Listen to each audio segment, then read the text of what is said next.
BBC Three Counties Radio, first for news. You always sound so happy in the morning, Catherine. How do you do it? Coffee.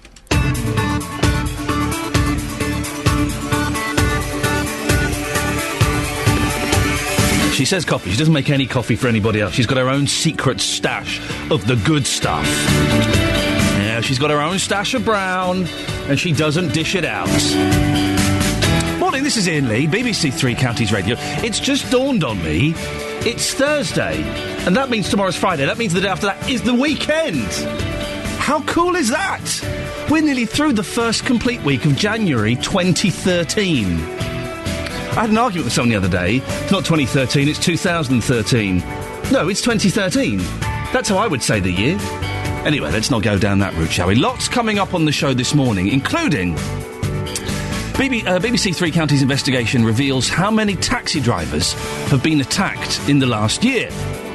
Also, we're discussing supermarket rage on the show this morning. No, not a new reality TV show hosted by Dale Winton. It's an actual thing. Find out why a Hertfordshire woman wants mobile phones banned from all stores. And career changes. One of us think about it every day. Have you changed your job in later life? I nearly did 4 years ago. I nearly jacked this nonsense in and became a primary school teacher. Have you considered it? Lots of ways to get in touch. If I'm honest, you were a little bit quiet on the phones yesterday. Until about 8 o'clock, the last hour, the phones went mental. Which is great, but it means that we can't get you all on. We had a load of people that had phoned up about 20 to 9, and we couldn't squeeze them into the show. So if you're thinking you want to take part, may I suggest... earlier is better than later. Huh? Lots of ways. You can go to the Facebook page, facebook.com/BBC3CR. You can tweet as well. You can either tweet at Iain Lee or at BBC3CR. Big Mac Stark has already tweeted. People walking along with mobile phones, should they be banned? His reply is, no. Thanks for that, Big Mac. Or you can give us a call, and all of the lines are free. So now is an excellent time to call me. 08459 455 555. 08459 455 555. BBC Three Counties Radio. Just allow me to go off on a slight tangent if you wouldn't mind. Paula Hamilton has been kicked out of the Big Brother house. I know. Why do you... Listen, I do like Big Brother. It's my kind of dirty little secret. Well, it's not actually. I've got a proper dirty little secret, but that's one of them. Steady. But why, the British public, why do you always get rid of the bonkers, argumentative people first? Don't you understand what makes good television? Good television is people who've been in rehab and are still completely bonkers. And will snap. You did it last series with Jasmine. I know, who's she? Doesn't matter. You've done it this series with Paula Hamilton. You should have got rid of Dettori. He's boring. Yeah, he's a tiny man that can jump off horses. So what? What has he contributed to the Big Brother house?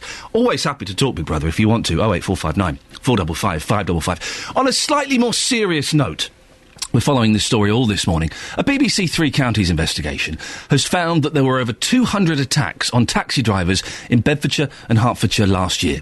Nearly half of those were racially or religiously aggravated. Mudassar Yassin was attacked by a drug addict with a screwdriver and had his takings stolen. He told our reporter, Matt Lockwood, how the attack affected him. Once we get there, he's just pointing, oh, go this way, go that way, and, I've already got it in my mind that he wants to do maybe a runner or something, but I didn't have in my mind that he's going to grab me or anything like that. Yeah, when we get to where he said stop, yeah, he just grabbed me. So he goes to me, I've got a sharp object. I could feel something, didn't know whether it was a knife or not. Later on they told me it was a screwdriver, but at that time, yeah, it felt like it was a knife. In the immediate minutes after the attack, how did you feel? You must have been, badly shaken up, and you never thought that when you went out to pick up this man, this would happen to you. When someone attacks you, they can't just leave you there and run away. But this guy got out of the car, he apologised, and then he kind of didn't run away, but walked away. And I was just in shock. I saw him all the way until I couldn't see him anymore when he went around the corner of the alleyway. But yeah, I was just in complete shock. I just couldn't move. When I did come back to my senses, and a couple of minutes later, I really didn't know what to do. You know, first thing I did was ring one of my friends just to see, you know, what should I do. Just tell us about the counselling and some of the flashbacks that you suffered. It took me a little while to come to terms with it. I picked up young lads, 17, 18-year-olds, and they're sitting in the car, and you know, they'll be doing normal things like your own friends would, like, you know, messing about with each other in the back and stuff. And you know, I just sometimes feel like as if they were going to do something to me, and I've done crazy things like park in the middle of a road and put the brakes on and tell them to get out. And you know, it's later on I've had customers come back to the rank and actually apologise, thinking it's their fault when actually it's my fault that I've done something to them. And it's only when they've come back to me that I've realised I've done something that wasn't right. On the weekend nights, the police are pretty much centralised within the town centre, and trying to get them outside of that area is near enough impossible. You know, we've had drivers who've gone, you know, less than a mile outside the town centre, and you know, they've rang the police and have been waiting there 3-4 hours for the police to turn up. So it is quite concerning, those kind of things. But yeah, at a certain time, when the nighttime revellers are leaving the nightclubs, the police actually disappear, which then causes problems for us, because if there isn't a police presence, then it's leaving it to us to decide how we, you know, pick these customers up, even regardless of how abusive they are to us. You know, we've had incidents in the town centre which has led to the increasing of the hours for the marshals.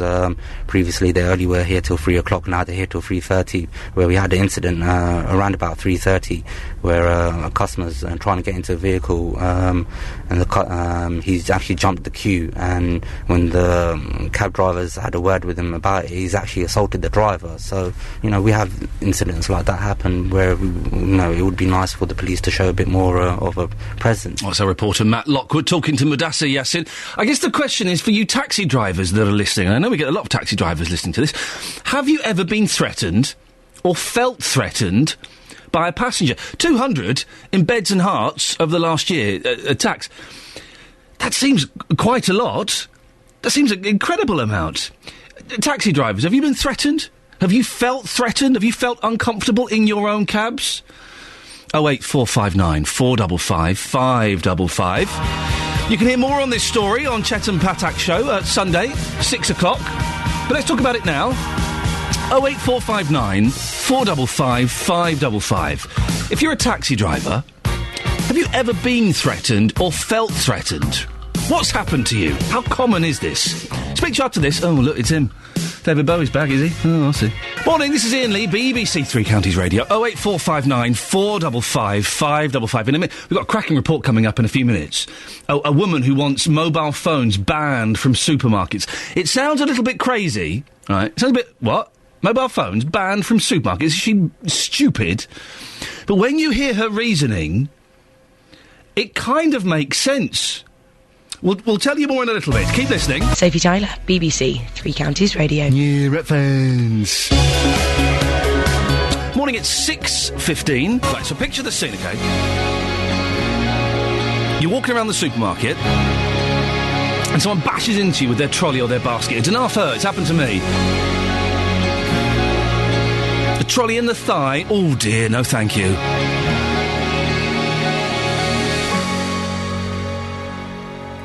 And the reason it happens is because they're on their mobile phone. Yes? Oh, now you know what I'm talking about. Well, a Hertfordshire woman says she's fed up of it happening to her. She wants a blanket ban on using mobile phones in all supermarkets. She's been injured several times while she's been shopping. Well, our reporter and our 10 pence off Lenore correspondent, Justin Dealey, has been looking at this story. Good morning, Justin. Yes, good morning, Ian. That's me. Yeah, how are you doing this morning? You all right? Yes, absolutely fine. I have to say, I'm unfortunately one of those people, you know, very, very busy. If I'm in the supermarket, I'm often on my mobile phone, and it can be distracting. What are you doing on your phone? Because you're not on Twitter. I don't think you're on Facebook. You don't do... What are you doing on your phone? It's phone calls from people at the BBC saying, can you do this for Iain Lee? He's gone swimming. Would you mind doing that for him? Well, in that case, that's acceptable behaviour. But what's happened? What's the story of this woman? What's happened? Well, I've been talking to Debbie McArdle from Hemel Hempstead. Now, she's been injured twice in the same supermarket as well by people using mobile phones. Now, these incidents happened at the Tesco store at Jarman's Park in Hemel. I spoke to her yesterday, and this is what happened. So, Debbie, you've been injured twice. Tell us what happened to you.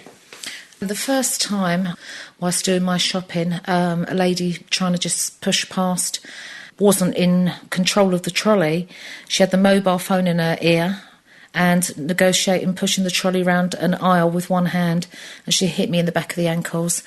I did tut and look around, and I was met by a mouthful of abuse by that, and I said to her, you could at least said sorry. Second time, it was in Tesco's in Jarman's Park.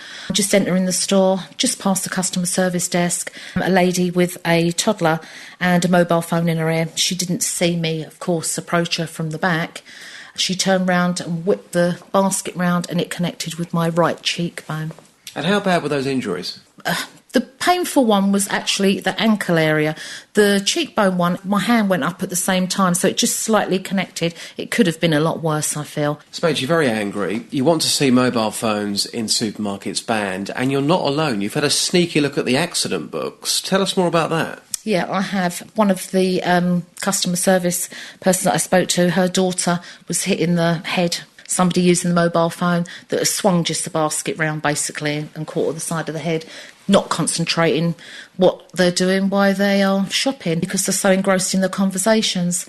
Basically, they've got no concept of what's going on in their immediate area. That's the problem. What would you say to anybody listening to this who says, oh, come on, Debbie, there's more important things to worry about than mobile phones in supermarkets. We all have busy lives. What's the problem?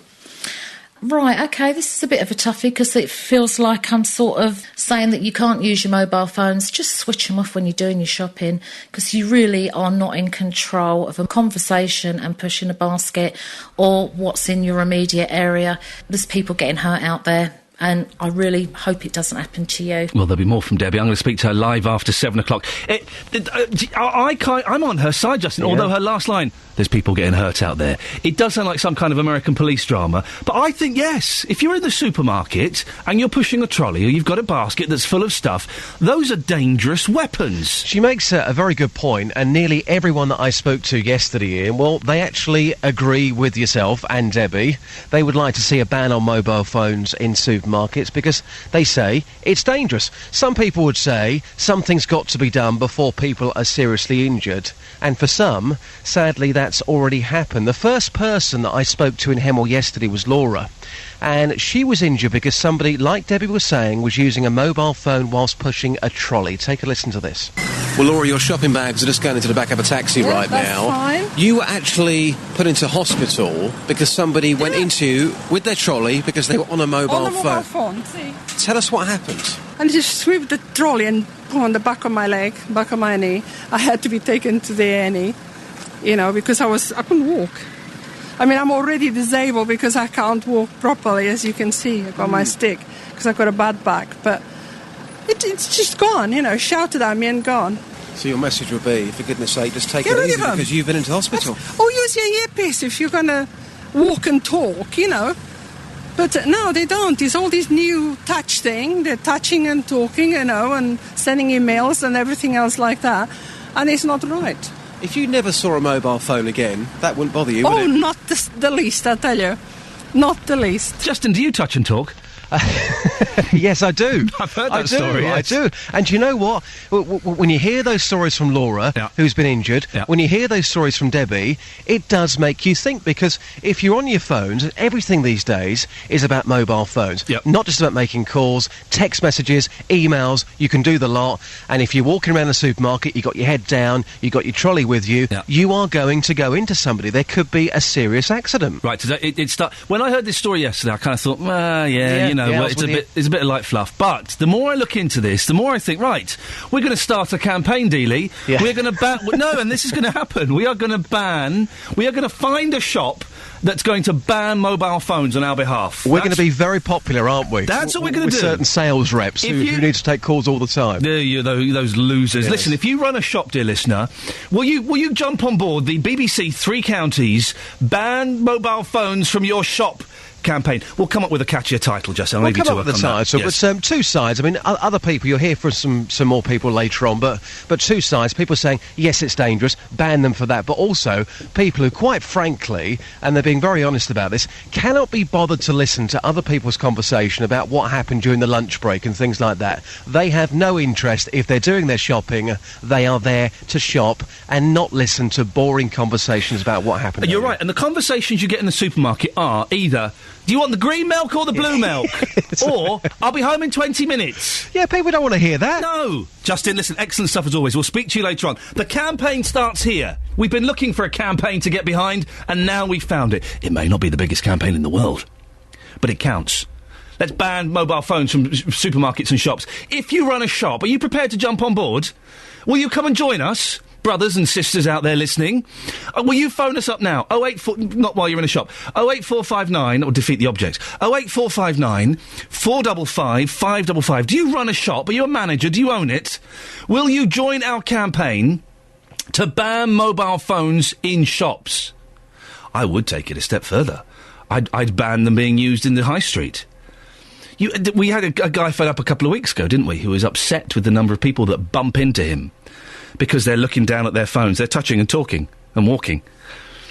I would ban them. I would ban them on the street. Listen, you're in a supermarket. How long are you in a supermarket for? 5 minutes, 10 minutes, half an hour maybe if you're doing a big shop.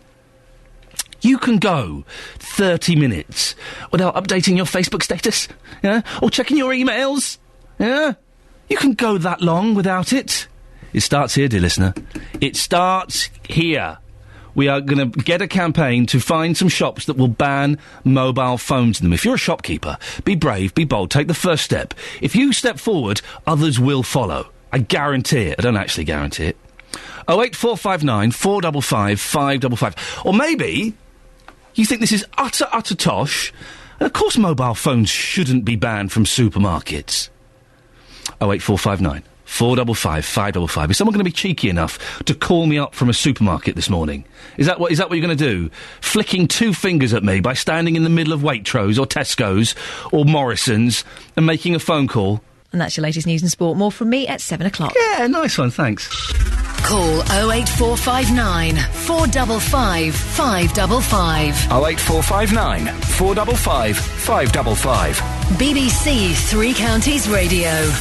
Come back to snooker, Ronnie O'Sullivan. I miss you. It's all these, 18-year-old pimply idiots. All these boys playing. I don't know who these boys are. I want O'Sullivan playing snooker. Come back, Ronnie. Morning, this is Iain Lee, BBC Three Counties Radio. Coming up before 7 o'clock, find out why market traders in Milton Keynes think their livelihoods could be at risk. And career changes. I once considered becoming a primary school teacher. About 4 years ago, took it very seriously. I went for an induction, went and spent a couple of days at a primary school, got really into it, and then I got offered a well-paid job and found out my wife was pregnant. I thought, not yet. Not yet. One day, not yet. Have you ever considered changing career? We'll hear why 1 in 5 of us think about it every day. And mobile phones, should they be banned in supermarkets?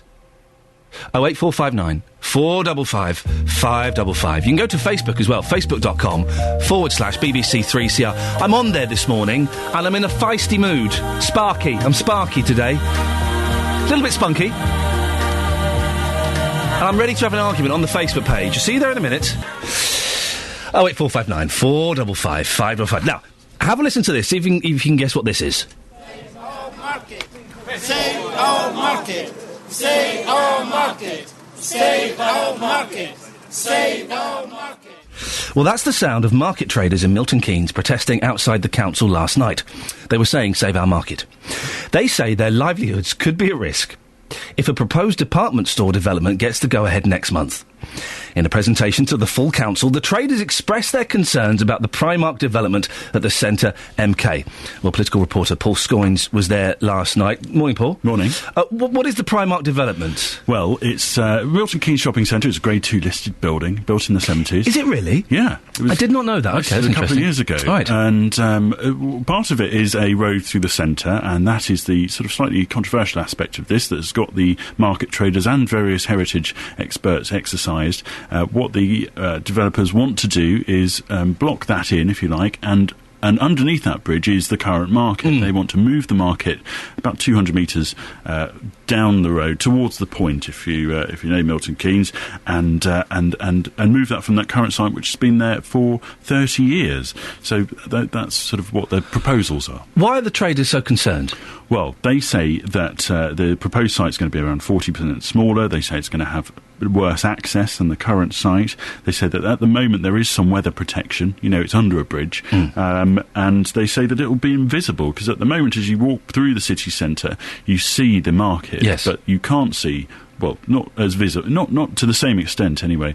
I think it's fair to say you can't see where the proposed market site will be. They say as well, because of the development, they'll be trading next to a building site for 3 years. Ouch. And that's going to really have an impact on market. Plus, they say that the size shrinkage by 40% means there'll be 40% less trade, and that will be significant in the impact. And I spoke last night to Chris Lee, who's a trader at the market, and he said that the proposed changes could spell an end for them.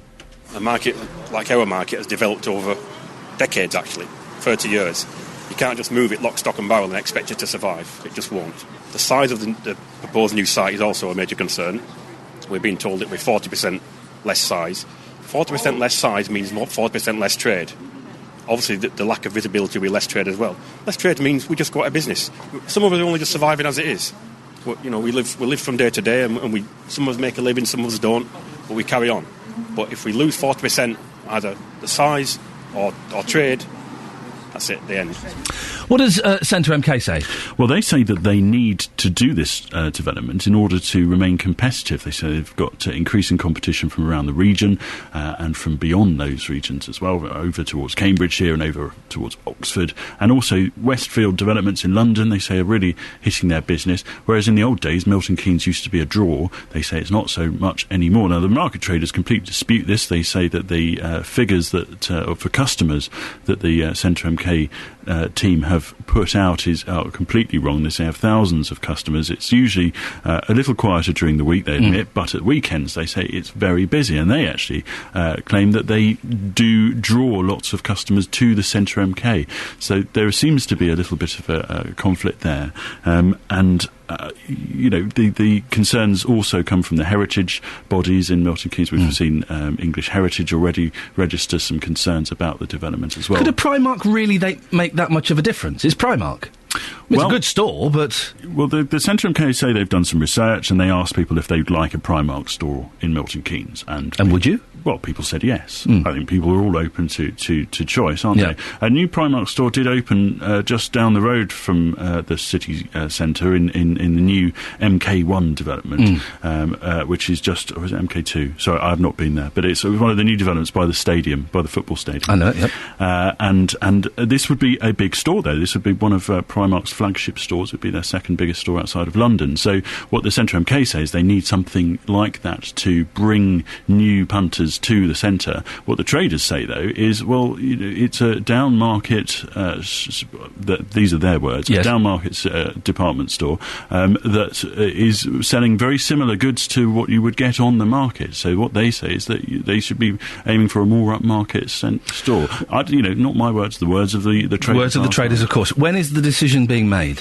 Well, it was supposed to be in January, but it's been postponed and will likely to be at the end of February now, because the council wanted further time to consult on the matter as well. So we'll be expecting some decision towards the end of February. And no doubt you'll come in and tell us what happens. Paul Scoins, thank you very much indeed. Thank you for the coffee as well. Hey, that's fine. Delicious. 08459 455 555 is the telephone number if you want to give us a call. Should we have a quick look at some of the front pages of the newspapers? We might as well, yes. Thank you, Paul. Right, let's have a look. The Independent reveals Tory plan for firms to run schools for profit. Controversial proposal blocked by Lib Dems, but is expected to appear in the 2015 Conservative manifesto. And then there's these incredible pictures that are in some of the papers, with fires continuing to rage across much of eastern Australia. Remarkable pictures have emerged from Dunalley, Tasmania, where 5 young children escaped a blaze by sheltering under a jetty with their grandparents for 2.5 hours. It's incredible. The picture is all golden, which would imply that the fire is very, very close to them. Yet someone was still able to take photographs. These children are terrified, right? There are 5 kids, really young. I mean, these ones look like, 1 and 3. Terrified. There's someone still there taking photographs. not comforting the children, not holding them. This old woman's holding most of the children. So not holding the children, don't worry, it's going to be all right. Stay there. Let me just get a pic. No, get closer to Grandma. That's it, we got it. Brilliant, we'll sell that to the Independent, shall we? Seems a bit weird, doesn't it? The Times. Oh, I'm missing some of the papers there, never mind. The Times. Millions are squandered as red tape chokes action, and Claire Scott has won a battle to win compensation for her son Charlie, who was born with Charlie 14, who was born with cerebral palsy. NHS chiefs refused to admit negligence for 12 years after mistakes by midwives. The Daily Mail. We throw away half our food. Yeah, I'm becoming more and more aware of the amount of food that I'm throwing away. Supermarket deals and confusing sell-by dates mean families waste £480 a year on groceries they never eat.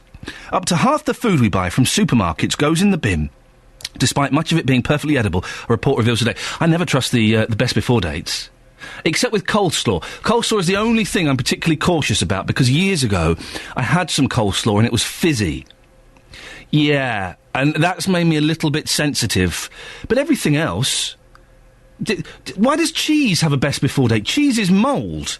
Anyway, so... what, the mould is going to get mouldy? You just cut the green bits off.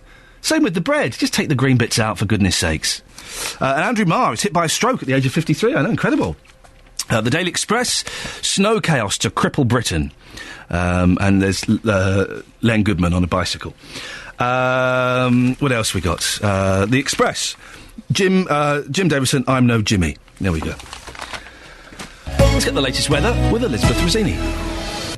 Hello, a very good morning to you. I don't know if you want to hear from me today. I haven't got some very good news. I'm afraid the cold spell, it's set to last well into next week. It's just going to get colder, basically, with a good chance of something a little bit wintry at the weekend, and then that snow risk, I've used the S word now, is going to even increase as we head into next week. So, dear, I've run out of music, but if I can, I'll just finish for the weekend. You just carry on with the bad news, Elizabeth. Go on, don't you worry. It does look like we are going to see some more wintry showers, though, feeding in from the east as we head through Saturday and indeed into Sunday as well. And as I said before, that snow risk is going to increase into next week. Keep an eye on the forecast, of course, by listening to Three Counties Radio, and we'll give you all the details. Thank you very much, Elizabeth. Always a pleasure, never a chore. So, should they ban mobile phones in supermarkets? We're looking for a shop owner who is prepared to come on board with our campaign. Is that you? Are you brave enough, sir? Or madam? Yeah, ladies own shops as well these days. Are you prepared to come on board, back our campaign, and say, yes, do you know what? Yes, we're going to ban mobile phones in our store. 08459 455 555. And what I don't want some cocky young thing. I don't want you phoning up from the middle of Morrison's or Tesco or Sainsbury's saying, yeah, I'm in a supermarket, I'm on my phone. What are you going to do about it, old man? Facebook.com/BBC3CR. I'm on there this morning. I'm feeling feisty and I'm arguing with you. I've said, yes, they should ban mobile phones in supermarkets and you should be banned from walking with them. Tammy says, this seems to be a recurring theme for everything in this country now. Somebody doesn't like it, ban it. It's dangerous, Tammy. People are being injured. And Trudy says, at least they can't get run over in a supermarket. Should definitely look into fines for people walking across the road and texting. Touching and walking, isn't it? Yes. Oh, dear. Good morning, this is Iain Lee, BBC Three Counties Radio. 08459 455 555 is the telephone number. Now, if you've been made redundant recently, which has happened to a lot of people, you may have had no choice but to change career. Or you might have considered it because you're just fed up with what you're doing. Well, research by the National Careers Service also shows that 1 in 5 of us think about it every day. Margaret Baskill-Burns set up Red Recruitment in Luton 10 years ago. Morning, Margaret. Good morning, Ian. How true is this locally? Well, I think the situation with the redundancies has made people rethink their careers and job opportunities. So I think it's more apparent, certainly in the last 5 years, than it probably was previously. And do you think that there are people who are safe in their jobs who just kind of think, do you know what, I don't know if this is for me. I'd like to change and do something completely different. Yeah, I'd say over 50% at least of people.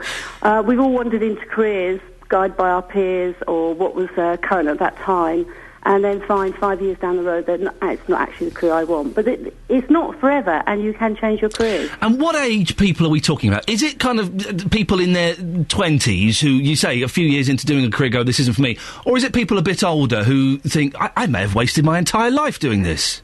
I think on both cases, Right. and particularly with youngsters now that maybe not go to university and will go into jobs, and in their mid-20s they realise they don't want to be in an office or they don't want to be in construction. So yeah, they do come in, and they're more confident to change their roles than maybe somebody has household bills, families to support. So it's a lot more difficult for more mature people if they've got family commitments. 4 years ago, I looked very seriously into jacking this nonsense in and becoming a primary school teacher. And I went for the inductions and I had meetings and I had a couple of days in a primary school and I was all set for it. And then two things happened. We found out that we were going to have a baby, and I got offered a really, really well-paid job that was just ridiculous to turn down. And it's a big plunge, isn't it? Because quite often, if you are changing career, it's likely you're going to take a cut in pay as you sort of start at the beginning again, aren't you? Yeah, absolutely. And I don't know any role that you'd suddenly get an increase. You've got to look into it, do the research, and say, can I afford to take this career change? That's why actually a lot of people in their mid-50s that decide to change careers have got paid their mortgage off, their children have moved on, and they can afford to take that risk. But you inevitably would have to take a pay cut if you're going into a new career. Are there careers that people are more keen to get out of? I think careers that require shift work. I think even though that's our society now, most people don't want to work weekends and be away from their families late nights. So if maybe in retail, demand now is for people to work a lot longer, hours during the week. They'll try and come out of retail. Margaret, you set up Red Recruitment 10 years ago. Mm-hmm. What were you doing before that? I was in recruitment, right, so that's not my original career. I was a secretary PA for a number of years, and then I went into HR, and I went into recruitment not until I was 29. So. And how did that happen? I had an interest in the HR side. I had the opportunity to do some sales work as well during my career, and with the mixture of HR and sales, that's quite a nice mix for going into recruitment. If there's anybody listening to this who's kind of just putting their tie on or getting into the car and thinking, I've got to go to this job again, and they want to take the plunge, what's your advice, Margaret? Absolutely. Do your research. With the internet now, you can look into companies, you can see how much you'd get paid if you went into that career. You could see what courses it could involve, and you could train. I mean, if you want to go from one role and maybe train to accountancy, there's lots of courses you can take. Look at it. Don't look back 10 years later and regret you didn't even research or investigate the possibility. Margaret Baskerburn from Red Recruitment in Luton, thank you very much indeed. 08459 455 555. Ever done it? Ever considered it? What do you reckon? Would you have a go? Would you change career? Do you think you could? It's a bit terrifying. I seriously looked at it, and then I got offered a really, really well-paid job, and primary school teachers get what? I think it's £24,000. It might have been £26,000. And we were about to have a baby. And it just didn't make sense in the slightest to do something as ridiculous as changing career at that moment. 08459 455 555. The other thing we're talking about this morning is should mobile phones be banned in supermarkets? No, don't laugh. I think it makes sense. The number of idiots you see pushing trolleys, they've got two kids, one in the trolley, one kind of running around like a lunatic. Trolley's full of stuff. They're on the mobile phone, either texting or talking to... Do you want the green milk or the blue milk? That's what they do. Green milk or blue? How many frubes do you want? They do. Have we got any frubes in the fridge? Petit filou. And then they're bashing into people, knocking stuff over, causing injuries. I totally think that they should be banned. 08459 455 555. Should mobile phones be banned in supermarkets? And I'll be honest, the hotline that we've opened to stores, independent and otherwise, to join our campaign, well, it's been a little bit quiet. 08459 455 555. Are you a small independent shop owner or a big manager of a supermarket? Are you brave enough to take the plunge and say, yes, do you know what? We will ban mobile phones in our store. Come on. You don't want to get sued for health and safety, do you? An H&S? No. BBC Three Counties Radio, first for news. When you were a young girl and you dreamed of being a newsreader at BBC Three Counties Radio, did you ever think you'd be saying the phrase subject to add-ons? I don't know what that means. Well, what's an add-on, and what would it be subject to? Well, I'm imagining, like, clothing allowance. Maybe they get a few free balls, boots, we'll end it there, I think. Book tokens? Yeah. Subject to add-ons. Free balls? What? Morning, this is Iain Lee, BBC Three Counties Radio. If you've just tuned in, you've missed a cracking first hour. Go back, listen on the iPlayer. No, hang on, listen to this hour first. No, what's the best way to do this? Actually, just switch off. You've missed too much. You've missed too much to pick it up. No, stick with us. I think you'll get the thread. There's lots in the show. And as always, it's good to have your opinion on this. Taxi drivers. Do you feel threatened by your passengers? Well, a BBC Three Counties investigation reveals how many drivers have been attacked in the last year. It's quite shocking figures. If you do drive a taxi, do you feel threatened? Have you actually been threatened? 08459 455 555. Mobile phones should be banned from supermarkets, according to a Hertfordshire shopper who says she has a very good reason why. We'll hear from her in the next half an hour. If you agree or disagree, you can give us a call. Not from a supermarket, that'll be a little bit cheeky. And also, we're looking for a shop owner who is brave enough to say, yes, do you know what, Iain? I will ban mobile phones in my store. Are you that man or woman?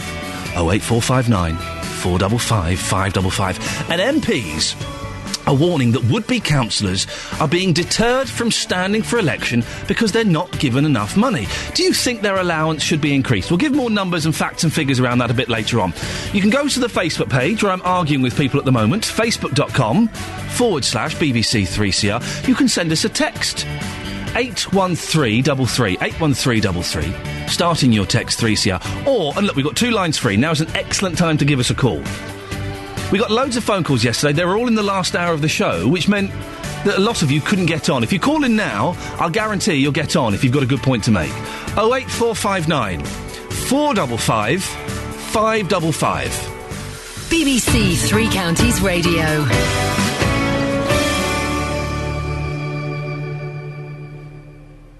Asian taxi drivers in St Albans are calling on Herts Police to increase their presence on the outskirts of the city to make them feel safer.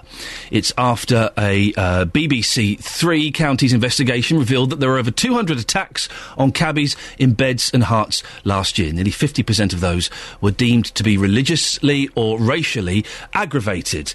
Well, Justin Dealey is out and about. Justin, whereabouts are you?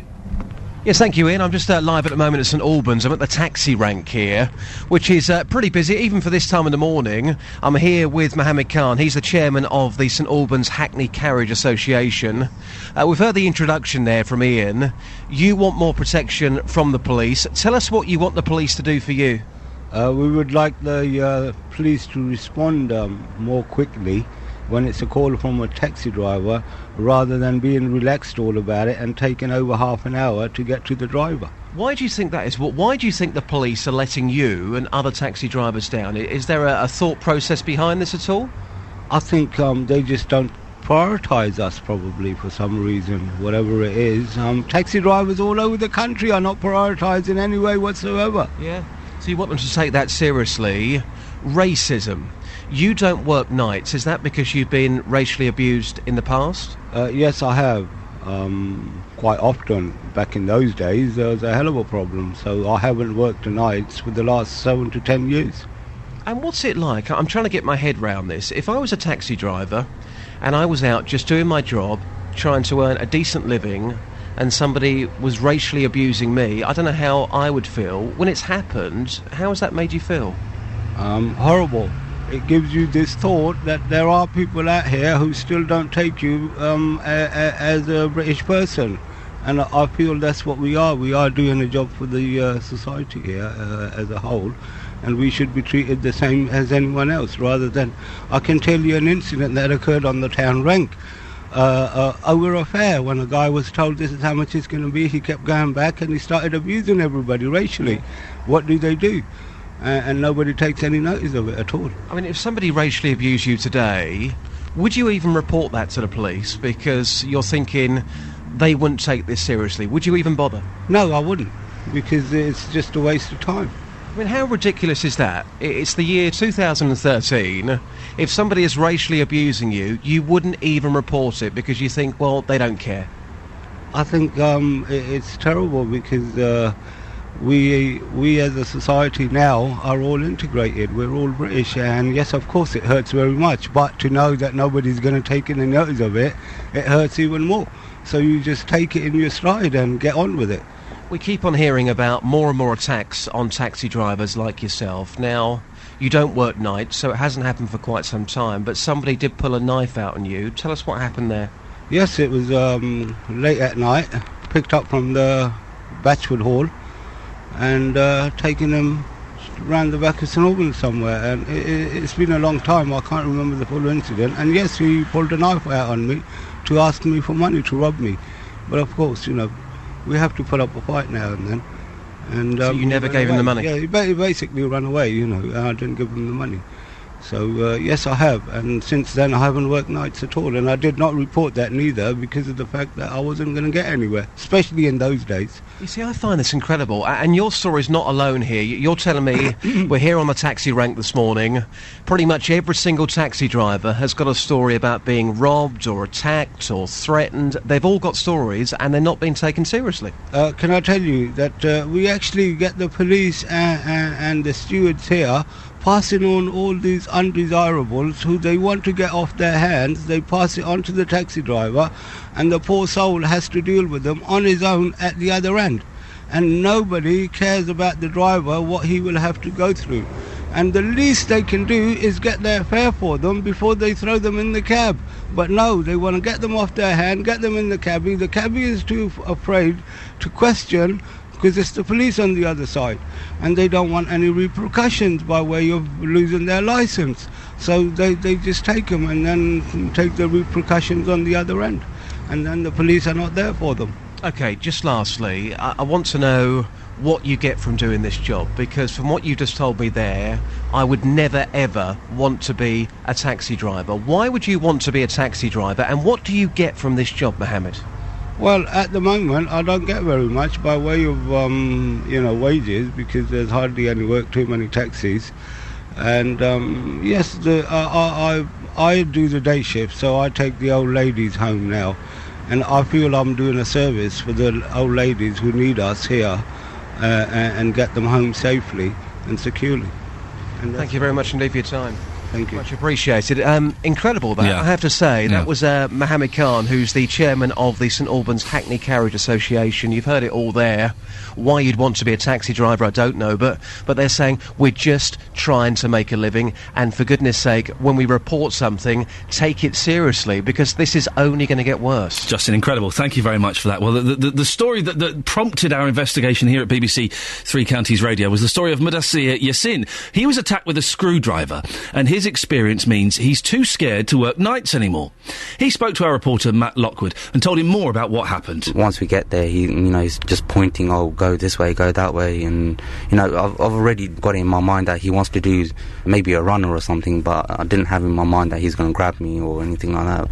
Yeah, when we get to where he said stop, yeah, he just grabbed me. So he goes to me, I've got a sharp object. I could feel something, didn't know whether it was a knife or not. Later on they told me it was a screwdriver, but at that time, yeah, it felt like it was a knife. In the immediate minutes after the attack, I mean, how did you feel? You must have been, badly shaken up, and you never thought that when you went out to pick up this man, this would happen to you. When someone attacks you, they can't, just leave you there and run away. But this guy got out of the car, he apologised, and then he kind of, didn't run away, but walked away. And, I was just in shock, and I saw him all the way until I couldn't see him anymore when he went around the corner of the alleyway. But, yeah, I was just in complete shock. I just couldn't move. When I did come back to my senses a couple of minutes later, I really didn't know what to do.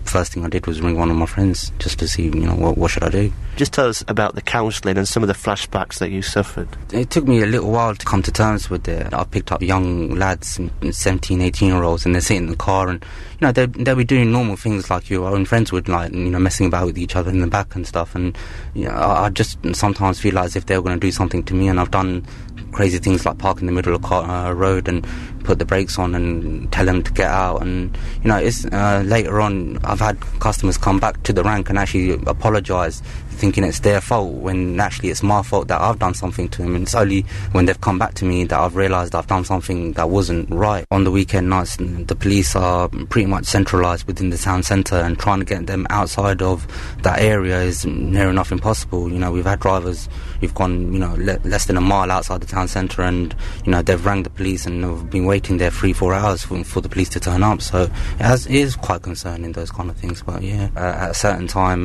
when the nighttime revellers are leaving the nightclubs, the police actually disappear, which then causes problems for us, because if there isn't a police presence, then it's leaving it to us to decide how we pick these customers up, even regardless how abusive they are to us.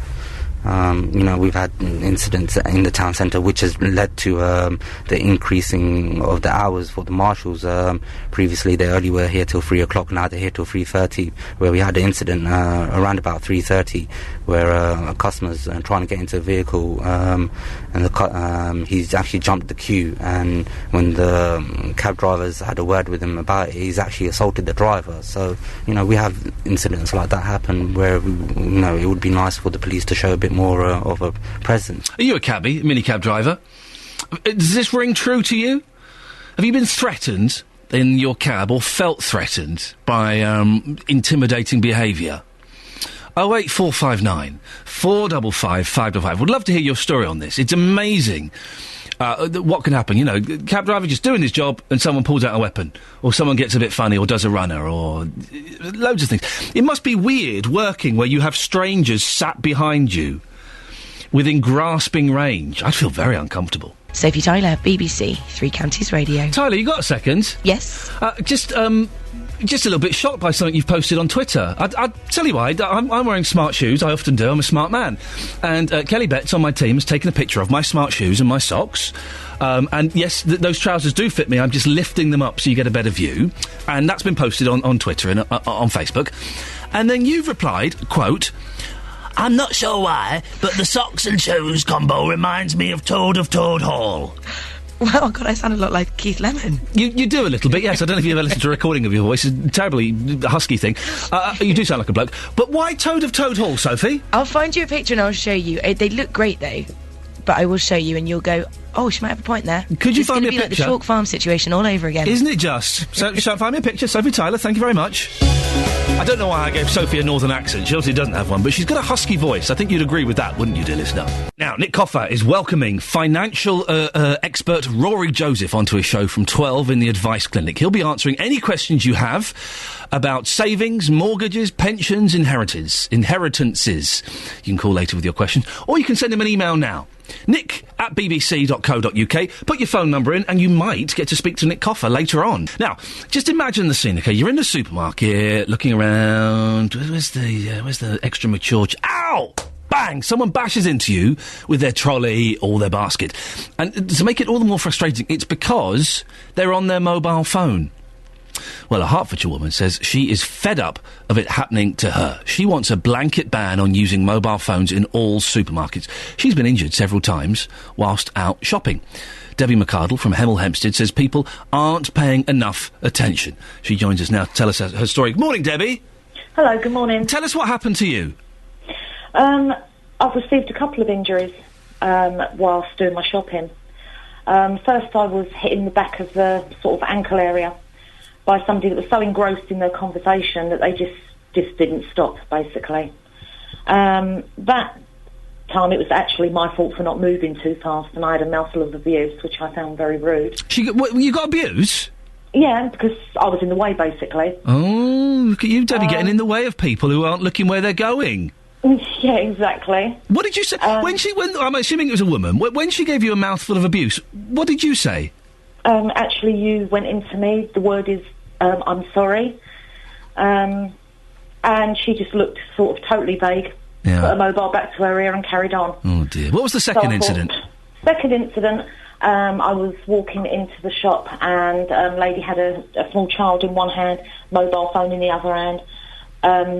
She swung around with a basket in this hand with a mobile phone and near enough connected with my cheekbone. Wow. But I just sort of put my hand up and just sort of shielded away the blow. Yeah. It could have been a lot worse.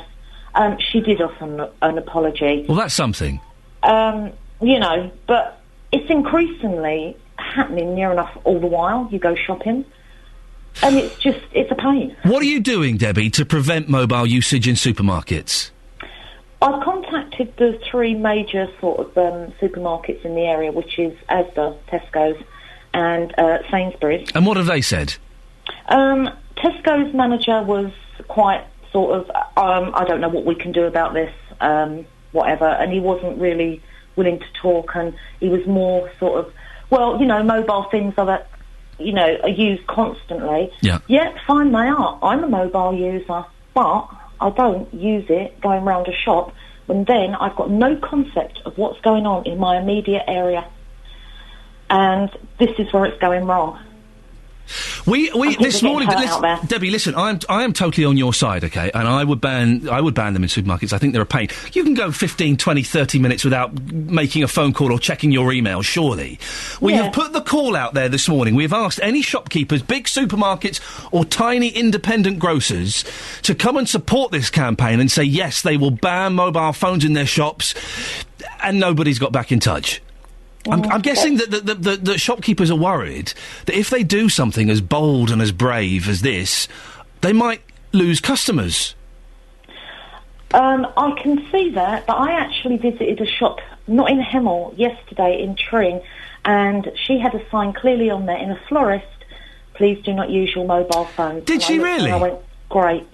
She said, they're a pain. She said, it's a small shop, people are negotiating round, and people are standing in the middle yelling down a mobile phone. She said, I can't hear myself thinking it. I'm not allowing it. This was a florist in Tring, was it? It was, yes. Right, we're going to try and get her on the phone. I want to speak to this forward thinker. It kind of, it's a brave thing to do, because you often see signs saying only 2 school children allowed at a time. And I would be more inclined to go into a shop if they had a sign saying no mobile phones. Yeah, definitely. The other thing, on the converse though, Debbie, some of these little independent shops, have you ever had that, when you go into the shop and you've got your milk, you've got your cheese, you've got your bread, and then the fella behind the counter is on the phone himself and doesn't even look at you as he serves you?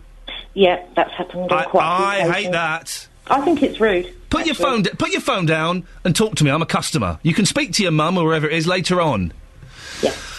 Debbie, there are some people who would say, come on, look, you're being silly. Mobile... Well, I tweeted this earlier on, and someone replied back, well, I bet the person that got injured was an idiot. Are you sure, Debbie, it wasn't your fault? No, not at all. Actual fact, this is not an isolated incident. Right. I work in people, mainly, I see people from 3 to 103 in my job, and I've had 5 or 6 people come forward and say that they've got injured by mobile phone usage in supermarkets. One that stuck out in my mind is a guy that's about 79. He really just couldn't move out the way quick enough. Yeah. He's a valid shopper, and he was hit in the back of the ankle area. He's got 2 ulcerated legs through that incident. And now he's quite down about it. Yeah, I bet. Plus also, you know, when you think of that, it's not an isolated incident, and it's happening quite frequently, and it's getting worse. Debbie, listen, thank you very much. Debbie McArdle from Hemel Hempstead, who wants mobile phones banned in supermarkets. I totally support this. Totally support this. 08459 455 555. What do you think? It sounds sensible, doesn't it? Or do you completely disagree and think, come on, mobile phones? We just heard there about an old boy getting a really bad injury. And we're going to try and find that florist in Tring, by the way, that has apparently banned mobile phones. Are you prepared to join this small movement? Do you own a small shop? Are you a manager of a bigger supermarket? Or maybe you're an independent grocer's? Will you join us? Will you join the Iain Lee Show and ban mobile phones in your shop? 08459 455 555. Well, we sent Justin Dealey out to find out what you think about this. He spoke to one shopper, Laura, at her local supermarket. Well, Laura, your shopping bags are just going into the back of a taxi right now. Fine. You were actually put into hospital because somebody went into you with their trolley because they were on a mobile phone. See. Tell us what happened. And just swept the trolley and put on the back of my leg, back of my knee. I had to be taken to the A&E, you know, because I couldn't walk. I mean, I'm already disabled because I can't walk properly, as you can see. I've got my stick because I've got a bad back. But it's just gone, shouted at me and gone. So your message would be, for goodness sake, just take Get it rid easy of 'em. because you've been into hospital. Or use your earpiece if you're going to walk and talk, But no, they don't. It's all this new touch thing. They're touching and talking, and sending emails and everything else like that. And it's not right. If you never saw a mobile phone again, that wouldn't bother you, would it? Not the least, I tell you. Not the least. All this touching and talking. Well, what do you think? Would you ban it in supermarkets? I really want a shopkeeper to come on and grab this by the throat and say, yes, Iain, we will ban mobile phones in our shop. 08459 455 555. Also been talking about taxi drivers this morning as an investigation by BBC Three Counties has discovered that the number of... there are over 200 attacks on taxi drivers in Hearts and Beds last year. Phil is in St Albans. Morning, Phil. Morning, Iain. How you doing? Yeah, I'm all right, thank you very much. You're not a taxi driver, are you? I'm not, no. What's your story? Well, I was just, you were saying about how should taxi drivers have more protection.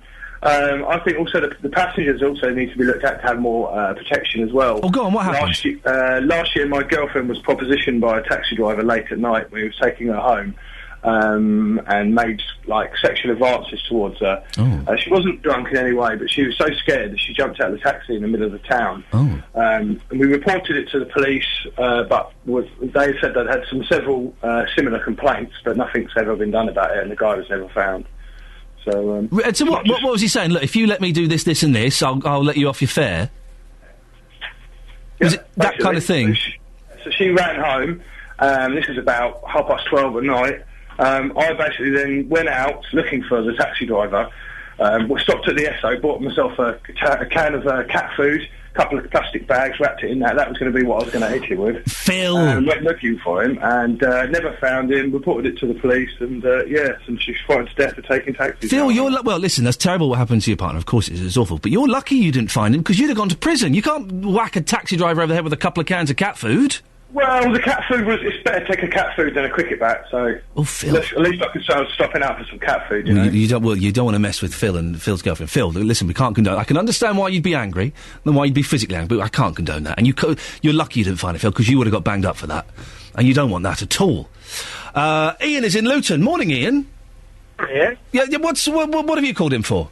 I just want to try and defend the police's position in all this. My wife works for Bedfordshire Police, and obviously you do hear things, and, I shouldn't say too much, but, the police force today is well stretched to the limit, and it's even more stretched to the limit on nights. A few years back, night crews were double manned for health and safety reasons. Yeah. But because it's a government, civil thing, they don't fall under the auspices of health and safety anymore. So they go out single crewed, and for a police officer to be on his own or her own at night, if he gets a shout, she goes to that shout, or he goes to that shout, not really knowing what they're walking into. Yeah.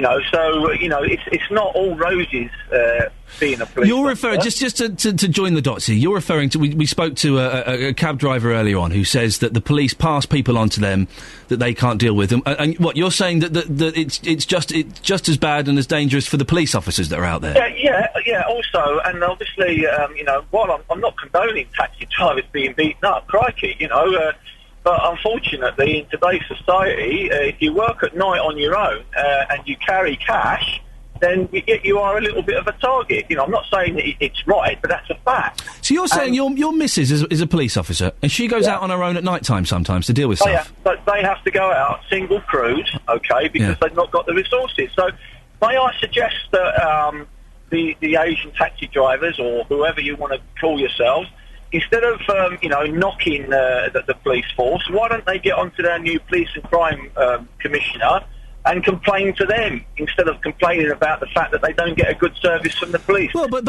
Iain, may I suggest, with the greatest respect, when you join the police force, you know you're going to be put into dangerous situations. A taxi driver just trying to earn a few quid to feed his family. Yeah, of course. They shouldn't be put in dangerous situations, should they? But not at all. Nobody should. And again, if I can say this, without being called a racist, it's the same for whether you're yellow, black, green, pink, speak a different language. Yeah. You should all be treated the same in this Of course you country. should. Yeah? So I understand where they're But a lot of these attacks on taxi drivers are racially motivated. That's the thing. It's easy to say that, but if you look at the number of well, not number of, but taxi drivers as a whole, Yeah. they tend to be maybe Asian or Polish or whoever. But if it's racially motivated, and you can tell that by the language, and I'm not going to give examples, but the names that taxi driver might be called... Yeah, fair enough, but it's an old saying, sticks and stones might break my bones, but harsh words never hurt me. So, let's remember that. I mean... but screwdrivers and knives might hurt you, and these people are being attacked. Exactly. But my point is, people are quick enough to complain about the police force, but they're not quick enough to complain to the people that can make a difference. But if a taxi driver is being, and I've got to go in a second, so we're late for the news, but this is interesting. If the taxi driver is being given passengers by the police that he's not comfortable dealing with, that are dangerous, then that is the responsibility of the police force, isn't it?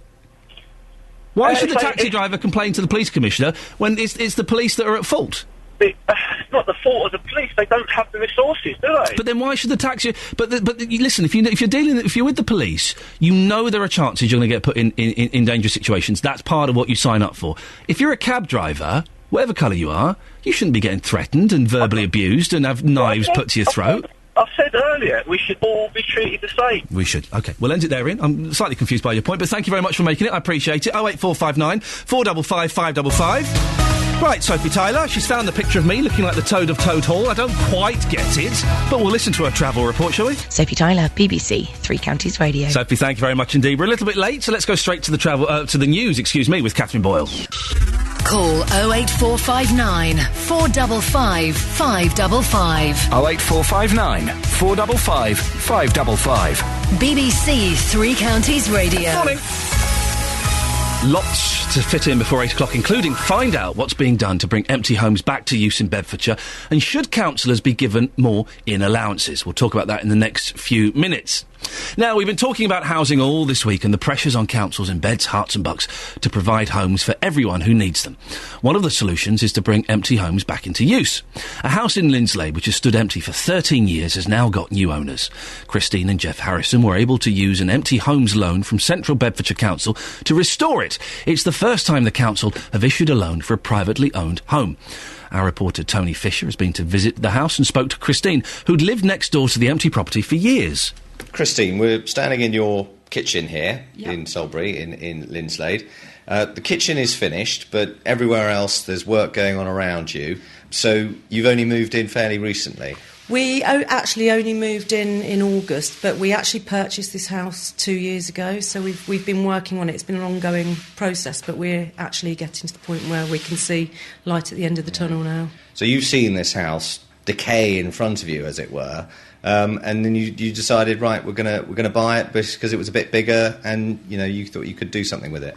Yeah, we lived next door and we watched it going down and down and down. The garden had become overgrown, the windows were being smashed, it had been broken into, the windows were boarded up, and it was just so sad. It was once a loved house, it had a beautiful garden, and it had all gone to rack and ruin, and we always thought, wouldn't it be fabulous if we could buy that house? And then when you moved in, what sort of problems did you encounter? Because a house that's been standing with no one in it for 13 years, a lot of problems, I imagine. More problems than we envisaged. When we bought the house, it came with all of the old lady's belongings in there. So actually when you walked in, there was furniture in the rooms and beds everywhere, and it looked like you could just move in. However, when we actually came in and we turned on the water at the mains, we had Niagara Falls through all of the walls and ceilings where all of the taps and pipes burst. We discovered that all of the electrics were completely kaput. They'd been chewed by squirrels in the attic, and so we couldn't use any of the electrics. The gas was unsafe, so all of their gas had to be turned off. So we actually had a much bigger problem than we envisaged when we bought the house. Did you have second thoughts at that point? we had serious second thoughts, because we had a small amount of money that we'd budgeted, thinking that we would move in, get the house, reasonably up and running, sell the house that we were living in so that we could use that money to finish renovating it. But we didn't realise the extent of the work that was going to need to be done, and we actually thought that we were going to have to sell the house because we just didn't have the money to pay for what needed to be done, just to make it habitable, basically. And so then, at this point, did the council step in and try and help you? The council were really, really helpful. When we initially got in touch with them because of the order that they were going to put on the house to take it back. And we were told at that point that because the house had been empty for so long, that we actually would be entitled to an empty homes loan. And it's for private sector housing, and apparently nobody else had actually had this loan. We were the first people in this area to actually have this empty homes loan. So we were asked if we wanted to apply for it, and we did. And what about other people living nearby? Are they glad to see someone finally moving into the house after 13 years? The response of the local people has been absolutely incredible. We've had people coming and knocking on the door, asking if they can come in and have a look and see what we're doing, because people have been going past for years and years and seen this house all boarded up and the garden overgrown, and people are just really interested to see what's happening and what we're doing with it, and we're happy to show them. So it's been great. Well, in the whole of central Bedfordshire, there are close to 2,000 empty homes, and of those, nearly 100 have been vacant for more than 6 months. In about an hour's time, we'll speak to the councillor responsible for housing in central Bedfordshire, Carol Hegley. Across beds, hearts and bucks, this is Iain Lee on BBC Three Counties Radio. Morning, this is Iain Lee, BBC Three Counties Radio. If you want to give us a call at any point, 08459 455 555. I'm disappointed the lack of shop owners who want to get on board what is obviously a brilliant campaign to ban mobile phones in stores. We've heard from a lady who has been injured several times. Come on, shop owners, this is a great campaign. You know it makes sense. Ban those mobile phones. Now, should councillors be given more in allowances? MPs are warning that low pay is putting many of us off the idea of becoming councillors. They say the problem is existing council members are reluctant to increase them because they fear public criticism. The concern comes from the cross-party Communities and Local Government Select Committee. Heather Wheeler is from that committee. Morning, Heather. Morning, Ian. How much do councillors on average get paid? It absolutely ranges from zero, parish councillors tend not to have any expenses paid at all, to district councillors, the smaller ones, maybe 3,000 a year, the larger ones, maybe 10,000 a year, and counties and unitaries around about the 10,000 mark.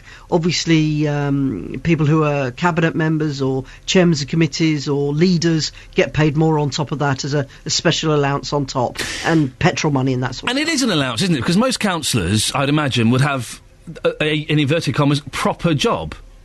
Yeah, that's absolutely right. And this is what's so interesting, that actually we've slightly gone away from it being about public service and about being community leaders. The real difficulty comes when you're really encouraging younger members to become councillors.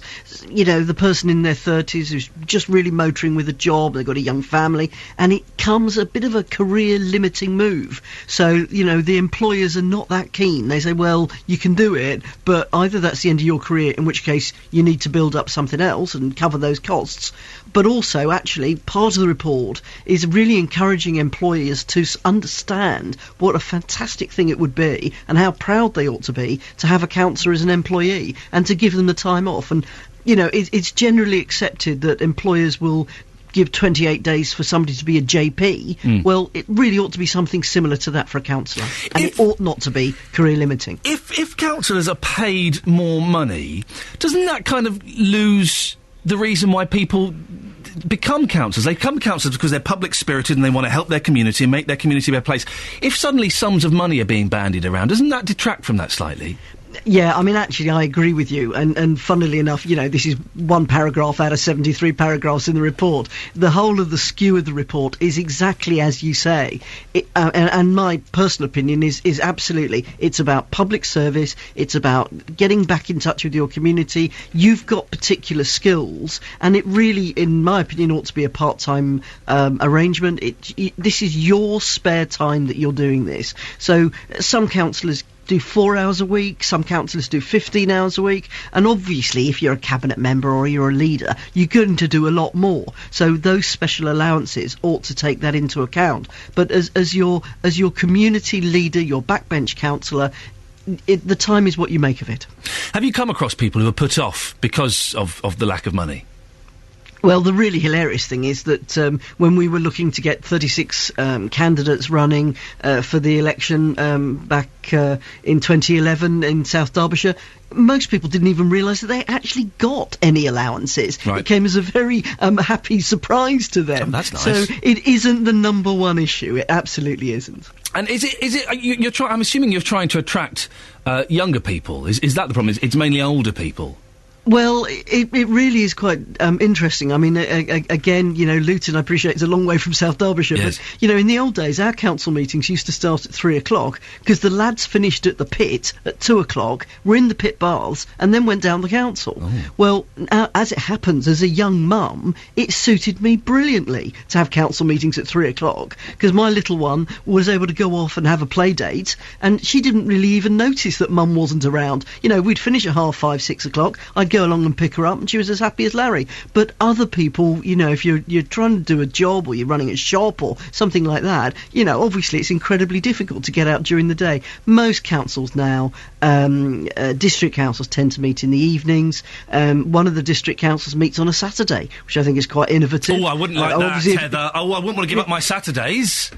Well, it's about public service. You're right, and it's about fitting in when you can. Yeah. I mean, as it happens, if you're running a shop, Saturday's probably the worst day to take off. So, I mean, it's the only one I have heard of. But and it is difficult when you've got the unitaries and the county councils. They tend to meet during the day. Heather Wheeler, thank you very much for that indeed. 08459 455 555 is the phone number. It's crossed my mind being a councillor. It has crossed my mind, but then you'll give up all your evenings for the meetings. And Saturdays, I couldn't give up Saturdays. Suddenly when you look at it, and also, who likes their local councillors? We've had them in here and I've given them a rough ride. You give them a rough ride. No one's really nice to a local councillor, are they? Jonathan Vernon Smith, back Monday morning from 9 on BBC Three Counties Radio. That trailer's a lie. Did anyone spot the deliberate lie in that? BBC, we're not allowed to lie. I've only been gone a couple of weeks. You've not. You've been gone for 3 weeks, Jonathan Vernon Smith. You've had a holiday of 3 weeks. A 3-week holiday. He must have the best contract in the world. When he comes back, you can hear stuff like this. So he's Raw when they kind of just grab one another, whereas SmackDown is when they fling them over the back and all that. No, it's all the same. Oh, what's the difference then? It's different type of wrestlers. Oh, I see. So, like, you might get the big ones, they do the Raw, and then the little ones do... If that's the case, I'm going to go Raw. If that's the case, I'm going to go Raw. He's back on Monday. David Preville will be filling in for him for the rest of the week. He's doing a superb job. Now, supermarkets. Let's ban mobile phones in them, shall we? All shops. We've heard stories of injuries, people being maimed, going to hospitals... 08459 455 555. Let's ban them. Cynthia works behind the tills in a supermarket. We'll say no more than that. Good morning, Cynthia. Morning. Well, do you often see people wandering around on their phones? Yes, I do. How does it make you feel? Angry. Why? Because when they come to the till, they're still on the phone. Ooh. And they just don't even know you've served them. They don't speak a word. They don't say good morning. They don't say nothing. That's the majority of them. Some do, but... and they even answer the phone if it rings while they're being served. And I just think I'll back anything that will stop this from happening. Well, Cynthia, we're starting a campaign here on the Iain Lee Show. Well, I'm behind it. Well, there's not many, to be honest. I'm desperately trying to find a shop that will phone up and say, yes, Iain, we are Steve's Grocers, and we're in Milton Keynes, and we're going to ban mobile phone. No shops are grabbing what is obviously an excellent cause. There was a baker's somewhere, but I can't. I think it was in Norfolk somewhere. That was in the paper, and that actually put a notice up saying that they're banning anybody. Well, there's legend... not serving them until they've come off the phone, and I think that's what should happen. There's legend of a florist in Tring where this happens as well. Right. Well, I'm behind her as well. I would go and get right behind her in that florist and support that whole... I would buy my flowers from her if that were the case. Cynthia, have you ever had that, though, when you're in shops and the person behind the till is on the phone. Yes, once. I hate that. That was yes, I know. I but hate that. I'm at a least human they being. did apologise when Right. they came off the phone. But as I say, these people that are actually on the phone, it's not only that; it's holding up the people behind them. And Cynthia, listen. You work on the till, but you're a human being. You're a woman. You have needs. You have emotions. You want to be treated like a human being. Yes. Although, have you been on one of those awful courses where you have to learn how to make small talk with the customer? Oh yes, yes. Go on, do some on me now. Do some small talk. It was a long while ago because I've been there a long while. All right, so I've got a basket full of stuff. So I'm just you're scanning the milk and the cheese through. Do a bit of small talk with me, Cynthia. Let's see how it goes. Well, it's just. Is that all? Is that all you've got? Do you want anything else this morning, or it's the weather's nice? The weather is nice. No, Yeah. I do need some more cheese. Where's the cheese? And I'll tell her where it is. It's in the corner over the other side of the. Do you mind shop. if I go and get the cheese? No. There's a bit of a queue though. Yes, I know. But Cynthia. I would then ring for somebody else to come and help me. That's very So, kind. Yes. That's very kind. I'm back. I've got the cheese now, Cynthia. Thank you for that. Yes. Is there anything else that you have forgotten? I don't think I've forgotten anything. Right. So that'll be however much it was. There's my card. I've got these vouchers. Are these valid? Yes, I will look at them and I'll see that they're valid. And if they're not, then I say I'm sorry, but they're not valid. No, these are. But I only got these from the magazine last week. These are valid. All right. Well, I'll put them through then. But what if they're not valid? And I don't put them through. But they are valid. I'm arguing they're valid, even though they're not valid. I'm sorry. If they're not valid, I cannot put them through. I want to see who's in charge here. I'll get the manager for you. Do.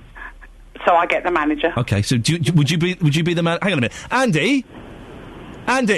Good morning. Can you be the manager? I'll give it a go. All right. So I demand to see the manager, Cynthia. Right. The manager's come, and I said to the manager, this customer has got some vouchers, and they say that they are valid, and I'm afraid they're not valid. But I pass this over to you. They are valid, manager. Good morning, sir. Can I have a quick peek at the vouchers, please? Yeah, there are the vouchers. I got them from the magazine only last week.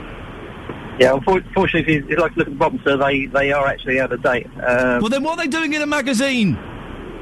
Unfortunately, if we try and scan them, they won't scan. The computer knows whether or not they're in date. This is disgusting. And this woman, this till woman, Cynthia, she's been rude to me. I'll take it up with the lace, but yeah, sorry, sir. You two. I'm not much good at being I'm not much good at being a store manager. Andy, you were excellent. Cynthia, you handled it superbly. Yes, that was good. You're good. Cynthia, listen, thank you very, very much indeed. Andy. Oh, hang on a minute. Cynthia, stay there. Yeah. Because, Andy, you use your mobile in supermarkets, do you? I sort of use it at the supermarket. What I do is on my way home, I'll ask my other half to send me a photograph of the chalkboard with the shopping list on it. Right. I'll use the photograph of the chalkboard to go around the shop, gathering the shopping. Cynthia, what would you say to Andy? He's wandering around the shop using his mobile phone. Yeah, well, that's fair enough because it's like a shopping list. Oh, okay. It's when they get to the till. They get to the till. You wouldn't speak a word. You wouldn't use it at the till, would you, Andy? No. There we go. We have to end it there because I've just realised we've spent 20 minutes having a role play in a supermarket. I've got a guest coming on. Andy, Cynthia, you're good sports. Thank you very much for that. Now, if you've been made redundant, you may have had no choice but to change career, or maybe you've considered changing career just because you're fed up with what you're doing. Well, Tigger Vasilevska, hope I've got that right, wanted to spend more time with her children, so she bought Thurley Farm Centre in Bedfordshire with her husband. Morning, Tigger. Morning. What jobs did you leave behind? Good morning. My husband and I both gave up lives in the city, working in London in financial institutions. And you've taken up the Thurley Farm Centre. We have indeed. That sounds much more relaxed and romantic, is it? Relaxed and romantic, interesting word. Right. Yes, in some respects. In other respects, it's a lot of hard work, and we work quite long hours here at the farm, but it's completely different to what we were doing previously. Do you prefer it? Yes. Why? What's better about what you're doing now?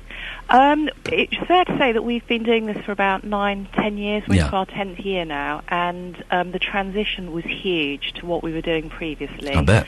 We have evolved over time, and I think it's fair to say that we've left behind some of the priorities that we had in our previous lives, previous existence. The joys of what we do currently are a completely different business in the countryside with the most fantastic things here, which are for free. Beautiful sunrises, birdsong, dealing with a completely different entity. We meet wonderful people, lots and lots of visitors here, and just trying to prove to ourselves that we can run a business. Do you spend more time with the kids?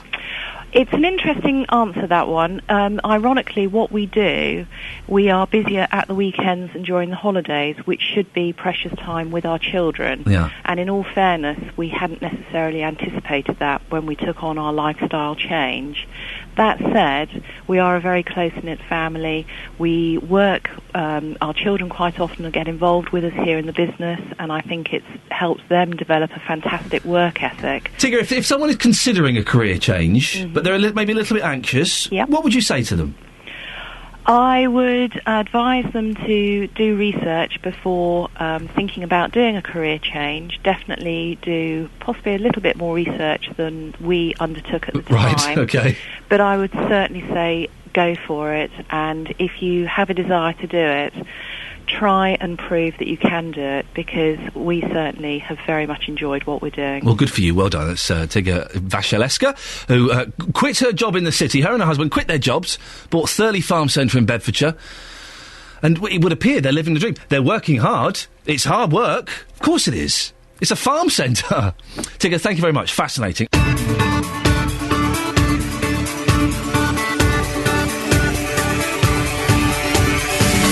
Morning, just gone 8 o'clock, the last hour of the show, here until 9. And then David Prever will be filling in for Jonathan Vernon-Smith. Jonathan's back next week. Panic ye not. Lots coming up, though, between now and 9. Excuse me, and as always, would love your say. I'll give you the contact details in a bit. Here are some of the things we're talking about.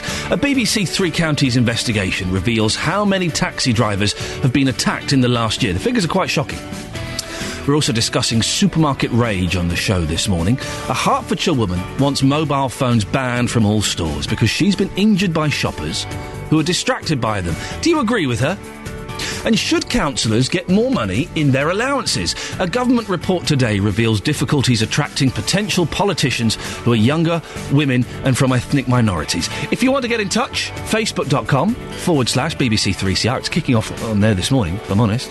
You can send us a text, 81333, starting your text 3CR. Or, look, we've got a couple of lines free. Now is an excellent time to give us a call. 08459 455 555.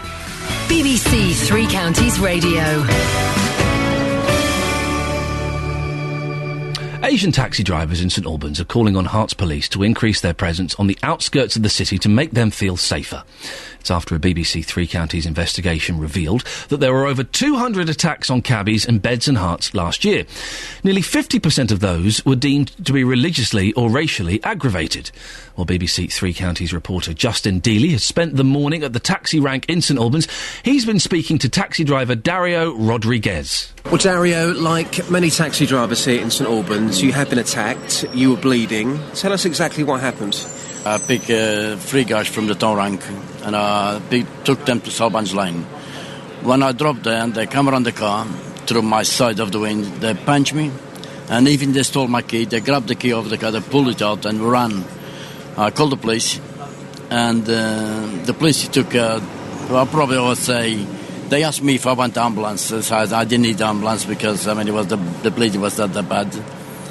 And the police came probably about half an hour, 45 minutes, and they asked me if they stole anything from me. I said, no, they didn't steal, they just ran. And they say there's nothing they can do about it. They said they took to take a statement and all that stuff, but there's nothing they can, because they couldn't say. They said they was going to see on CTV if they saw who was them, but I never heard from them anything. Yeah, this is why you're not working nights, because you, like most taxi drivers here, feel that the police are just not taking you seriously. No, I just had enough. That's why I don't. We get a lot of abuse. Like myself, I'm a white, but I got a lot of abuse at night because of my accent.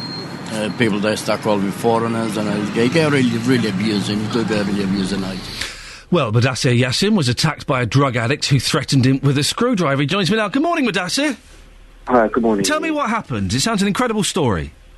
Yeah, it was just a normal weekend, really. We picked up a customer on the way down to Cottonmore in St Albans, and he was talking normally, just like a normal customer would. I had no hesitation in thinking that he was going to do anything. It was just, as we were getting down closer to where he was, his destination was, he started being a bit weird, going from one side to the other, not knowing exactly where he wanted to go. Once we got down there, grabbed me by the head, put a screwdriver to my throat. At that time, I thought it was a knife. That's what he said it was. He goes, give me the money. Gave him the money, and as he got out of the car, he goes to me, I'm sorry for doing this. Oh, that's all right then. He said sorry, yeah. so that's kind of makes it all right for it. But So it's just how much money? How much money did he get away with? Well, he got away with about £80. Right. Okay. And tell me how you felt, Mudassir. You're in your car, your workplace. Yeah. And suddenly it's a screwdriver, which is bad. You think it's a knife at your throat. How did you feel then? Horrible. It's not something I can really describe, and it's changed my life forever. Really, the way I think of things, the way I do my work, everything has just changed. Everything. How has it affected you at work? Well, I've cut down on the amount of hours I used to do. I've stopped working nights completely. Things like that. Really, I mean, it really affected me. I mean, the first week I took it off. After that, I did try to go back to weekend nights, but I'll do crazy things like pick up pasta on customers, and freak out on them, thinking that they're going to do something to me and just park in the middle of the road, tend to get out of the car, some crazy things like that. So you kick people out of your cab for no reason whatsoever? You just kind of panicked? Whatsoever. Yeah, just panicking inside my own mind, thinking that they're going to do something. So it was things like that. So I just had to give it up, stick to day shift, and even still during the day shift, I'd still have my panic attacks. It was just. I just had to somehow control it. How long ago did this happen, Mudassir? Well, about 3 years ago. And you're still getting panic attacks?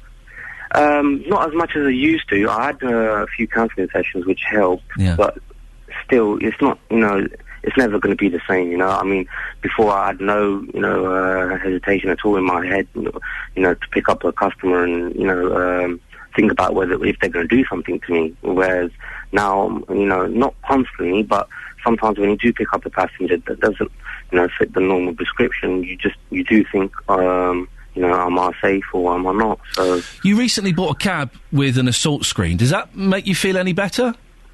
Slightly. I mean, to tell you the truth, if you really wanted to get at me, I'm sure you could, but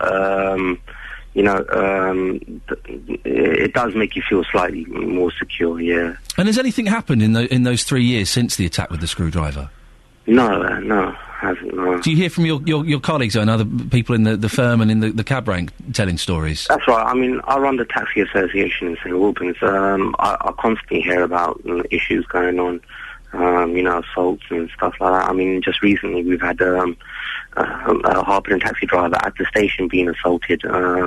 We had last year, Christmas time, there was a taxi driver that got assaulted just behind the city football ground. So, it happens on a regular basis, but the thing is, the majority of taxi drivers, unless the police or someone's been involved and know about it, there's just no one's going to find out, Well, Dessa, very quickly, have a listen, because we did ask the police and the council to appear on the programme, but they were unavailable for interview. However, Herts Police sent us a statement. Have a listen to this. Whilst we're aware of Mr Yassin's concerns, we only have finite resources and need to utilise them in the most effective way. It's important to note that whilst we do have teams in the city centre, we also have resources across the rest of the district on patrol. The district is one of the safest in the county and crime has fallen by over 17%. Assaults and other violent crimes have also drastically reduced. What's your response to that? Bemused, really. See, the thing is, the St Albans city centre in the last 10 years has changed quite a lot. It's quieting down compared to what it used to be. So, crime is going to go down in that sort of sense on the weekend nights. But, I mean, to say that, they've got people around the whole city, the whole of St Albans, I'm not really sure about that, because we've had drivers, not more than a mile away from the city centre, have had problems and, had no help whatsoever. So, a lot of taxi drivers out there are really, really feeling that they're on their own. Modesta, thank you very much. I appreciate you telling us your story. Well, Lewis Williams works for 3 Star Cars in Bedford. It's a private hire firm. Morning, Lewis. Morning. You heard Modesta's story there and him telling some of the stories of the people he works with. Are you surprised by this? No, I think if you talk to any taxi driver in any town in the country, you'll find exactly the same kind of stories coming in. And I think that this is one of the problems that the public don't recognise, the difficulties we do have. The reasons why, for example, sometimes on a long-distance fare, you'll ask for the fare in advance. And that's one of the reasons for it. It's not because of the good customers, it's because of the possible bad customers. Do you think people fully appreciate what a difficult job it is you do? No, there is. I mean, they just see the cab in, that comes to pick them up, and don't think anything at all about the level of skill and the fact that they're trying to get them home safely. That the main problem, I think, is education. Sometimes, actually, it's not just the drivers that need education, it's the customers that need education. Yeah, maybe.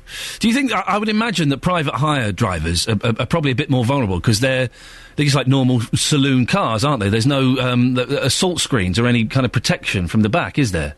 No, that's correct. And I think the other thing that you're talking about, the numbers of cases, and I think that's the tip of the iceberg, because the majority of incidents won't be reported. I mean, one of the drivers earlier was saying about the fact that he waited 30, 45 minutes for the police to arrive. And in one sense, yes, the police do have finite resources. But it's one of the reasons why a driver will probably, if he gets a runner or a minor incident, will probably not even bother to report it, for the simple reason that he can't afford the time waiting for people to arrive. Lewis, I understand you want more meetings with the police to raise awareness about driver safety. Is that right? That's right, yes. I mean, we used to have fairly regular meetings between the council, the police and the trade, and those were quite useful. And over the years, we've produced documents where it's given advice to drivers on how they can make their job a little bit safer. And we haven't had one of those kind of reminders for 2 or 3 years in Bedford. And I think that maybe it's now time that the council and the police actually said, OK, fine, let's get another meeting with the trade and make sure that they're aware of what our problems are, but more important, we're aware of what your problems are, as in us drivers. Lewis, why is it only 3-star cars? Why don't you call yourself 5-star cars? I'm surely you've awarded those yourself. Why don't you just say we're 5-star cars?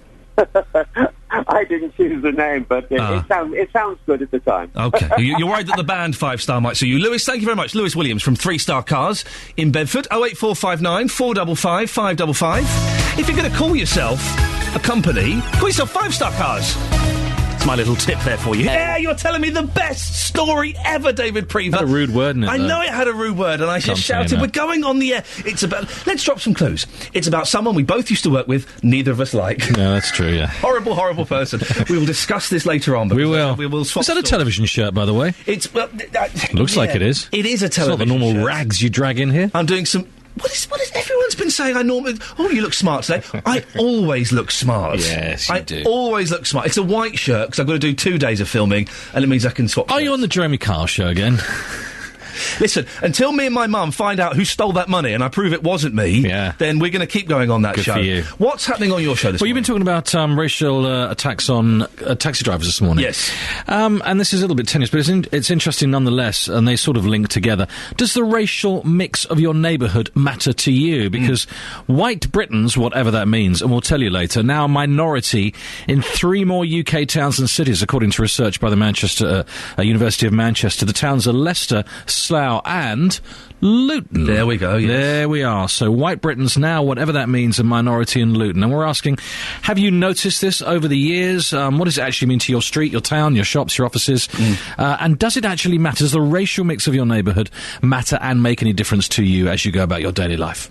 It'll be interesting. There'll be people who say that you're racist for talking about this. Yes, they will. There will be. No, It's of gonna be course. fascinating. Yeah, it is. It's good. Thank you very much. Speak to you later on. 08459 455 555. Send me an email with the end of that story, please. Yeah, you should ban tall people from supermarkets as well. Oh, for goodness sakes. Ban everybody from everywhere. Yes. I would, actually. I don't like people or anything. I don't like people or anything. That's the motto of this show. If you want to get in touch with... see you later on, David. Have a go. And if you want to get in touch now, I suggest you send him an email. jvsshow@bbc.co.uk. Put in your phone number, your contact details, and they might give you a call back. Across beds, hearts and bucks, this is Iain Lee on BBC Three Counties Radio. A Hertfordshire woman wants mobile phones to be banned from supermarkets after being injured. Debbie McArdle from Hemel Hempstead has been hurt twice because shoppers have been far too distracted. Our reporter and buy one, get one free correspondent, Justin Dealey, has been following the story. Good morning, Justin. Oh, bog off you. Bog off. Well, hey, you like that one, good. didn't you? I did like that one, actually. Yeah, it's interesting stuff. But, what have you been up to? Well, I've been talking to Debbie. I spoke to Debbie yesterday. She's very, very angry about this. She wants something done. Take a listen to this. So, Debbie, you've been injured twice. Tell us what happened to you. The first time, whilst doing my shopping, a lady trying to just push past wasn't in control of the trolley. She had the mobile phone in her ear and negotiating, pushing the trolley round an aisle with one hand, and she hit me in the back of the ankles. I did tut and look around, and I was met by a mouthful of abuse by that, and I said to her, you could at least said sorry. Second time, it was in Tesco's in Drummond's Park. Just entering the store, just past the customer service desk, a lady with a toddler and a mobile phone in her ear. She didn't see me, of course, approach her from the back. She turned round and whipped the basket round, and it connected with my right cheekbone. And how bad were those injuries? The painful one was actually the ankle area. The cheekbone one, my hand went up at the same time, so it just slightly connected. It could have been a lot worse, I feel. Spade, you're very angry. You want to see mobile phones in supermarkets banned, and you're not alone. You've had a sneaky look at the accident books. Tell us more about that. Yeah, I have. One of the customer service persons that I spoke to, her daughter was hit in the head. Somebody using the mobile phone that has swung just the basket round, basically, and caught at the side of the head. Not concentrating what they're doing while they are shopping because they're so engrossed in their conversations. Basically, they've got no concept of what's going on in their immediate area. That's the problem. What would you say to anybody listening to this who says, oh, come on, Debbie, there's more important things to worry about than mobile phones in supermarkets. We all have busy lives. What's the problem? Right, OK, this is a bit of a toughie because it feels like I'm sort of saying that you can't use your mobile phones. Just switch them off when you're doing your shopping because you really are not in control of a conversation and pushing a basket or what's in your immediate area. There's people getting hurt out there and I really hope it doesn't happen to you. She makes a good point. There's people getting hurt out there, Justin. Yeah, it's like Vietnam. I mean, yesterday, when we heard about this, we thought, not sure. But, you know, she does make the point well, and nearly everyone that I've spoken to, they agree with Debbie McArdle. They would like to see a ban on mobile phones in supermarkets because, like Debbie, they feel it's dangerous and it's annoying as well. Do you really want to hear what happened earlier on in the office? Or did that really happen? People are getting fed up of it, and here... Is he really? Oh, he fancies her, does he? That really happened. Yes. So here are just some of those views. Madam, people on their mobile phones in this supermarket here, it really gets your goat, doesn't it? Tell us why. It does, because you're trying to do your shopping, you're trying to get to, you know, the shelves, and there they are. Oh, hello, where are you? I'm down the frozen food aisle. Oh, could you get me so-and-so? And then they start talking about whatever they were doing last night. No, I'm sorry, I suggest we ban them. Have you had a near miss where somebody's almost gone into you with their trolley because they're on their mobile phone without a care in the world? Yes, I probably have. I mean, I can't say for definite, but I'm almost sure I have, because I'm with my husband, it gets his back up as well. I would hate to be that person on my phone going into you with my trolley, because you would have a right go, wouldn't you? I would, yes. I'd say you've got nothing better to do. We're here to shop, not to stand on the phone. No, they shouldn't be banned. If you're sensible about it, you step to one side. Well, Laura, your shopping bags are just going into the back of a taxi right that's now. fine. You were actually put into hospital because somebody went into you with their trolley because they were on a mobile phone. See. Tell us what happened. And he just swept the trolley and put on the back of my leg, back of my knee. I had to be taken to the A&E, because I couldn't walk. I mean, I'm already disabled because I can't walk properly, as you can see. I've got my stick because I've got a bad back. But it's just gone, shouted at me and gone. So your message would be, for goodness sake, just take Get it rid easy of 'em. because you've been into hospital. Or use your earpiece if you're going to walk and talk, But no, they don't. It's all this new touch thing. They're touching and talking, and sending emails and everything else like that. And it's not right. If you never saw a mobile phone again, that wouldn't bother you, would it? Not the least, I tell you. Not the least. If I do make a phone call, I'll stop and try and go over to one side. No, And that's the safest way, isn't it, really? Well, yeah, but, well, it is, yeah, but then, common sense has gone out the window now, isn't it? You do make me laugh. Why? I love your serious voice. Yes. Well, if I do make a phone call, I try and go over to the side. Well, that's the safest way, isn't it? It's the safest way. Come on, Ian, we are never going to see a ban on mobile phones in supermarkets, realistically, but when you think about it, years ago, you could drive a car with a handheld mobile phone. You could do that, and then people suddenly thought, oh, hang on, it's dangerous. And people now, I think, are starting to wake up and say, in actual fact, if you're on a mobile phone, either talking to somebody, checking an email, if you have a trolley as well, and you go into somebody, there could be a nasty accident, as you heard there from Laura, who went to A&E because of her injuries. I'm so disappointed that no shops have called in to back my campaign. They're probably doing it already. They're just being slightly secretive about it. There we go. Justin Dealey, excellent stuff as always. Thank you. We can talk now to Claire Rayner, who's a retail expert from Hertfordshire. Morning, Claire. Good morning. Oh, it's never going to happen, is it? Supermarkets are never going to ban mobile phones. I doubt it. When I was listening there, I think the thing that they need to do is make trolleys more drivable, because I've seen plenty of accidents from people who are driving them with two hands. Yes. And that's by the by. I wish they... I think just going off on a slight tangent, one of my greatest pleasures as a young lad, and I get to see this now with my boys who are 3 and 1, is sitting in the seat of the trolley as Mum pushes you around. Why don't they make trolleys big enough that grown 6'3" men can sit in them while their wives push them around? That would be awesome! That is an innovation that's yet to be tried. But when it comes to the mobile use in supermarkets, I think the thing that we've got to remember is it's about common sense, isn't it? Yeah. You don't drive your car in a dangerous fashion anymore. Try and be respectful of other people. But we need our mobiles because in the future we'll be getting deals posted to us. There's something called proximity marketing. You could be walking down the aisle next to the milk and ping, a voucher comes up. For you, Mrs. Smith, it's buy one, get one free. Oh, that sounds awful. That's like it's a horrible vision of the future. And you say people... You can switch it off. It doesn't have to happen to you, but for those that want it, it's great. You say people, we need to use our common sense. People don't have common sense, Claire. Only I have common sense, and I guess you probably have a little bit as well, but that's it. There is a certain epidemic of lack of common sense, but let's face it, if people want to use their mobile phone, they can. If other people don't like it, they don't have to. But I don't think we can ban people from using it. Some people consider it a basic human right these days. Oh, dear. I am so close, Claire, and I'm working out the logistics of it. I'm so close, and I tell you this, Laura, my producer, of trying to go for a week without a mobile phone. I'm really close to it. I'm just working out, what happens if one of the boys gets sick or something happens to my mum or something. But I'm kind of toying with it. That's a little project that we could possibly do.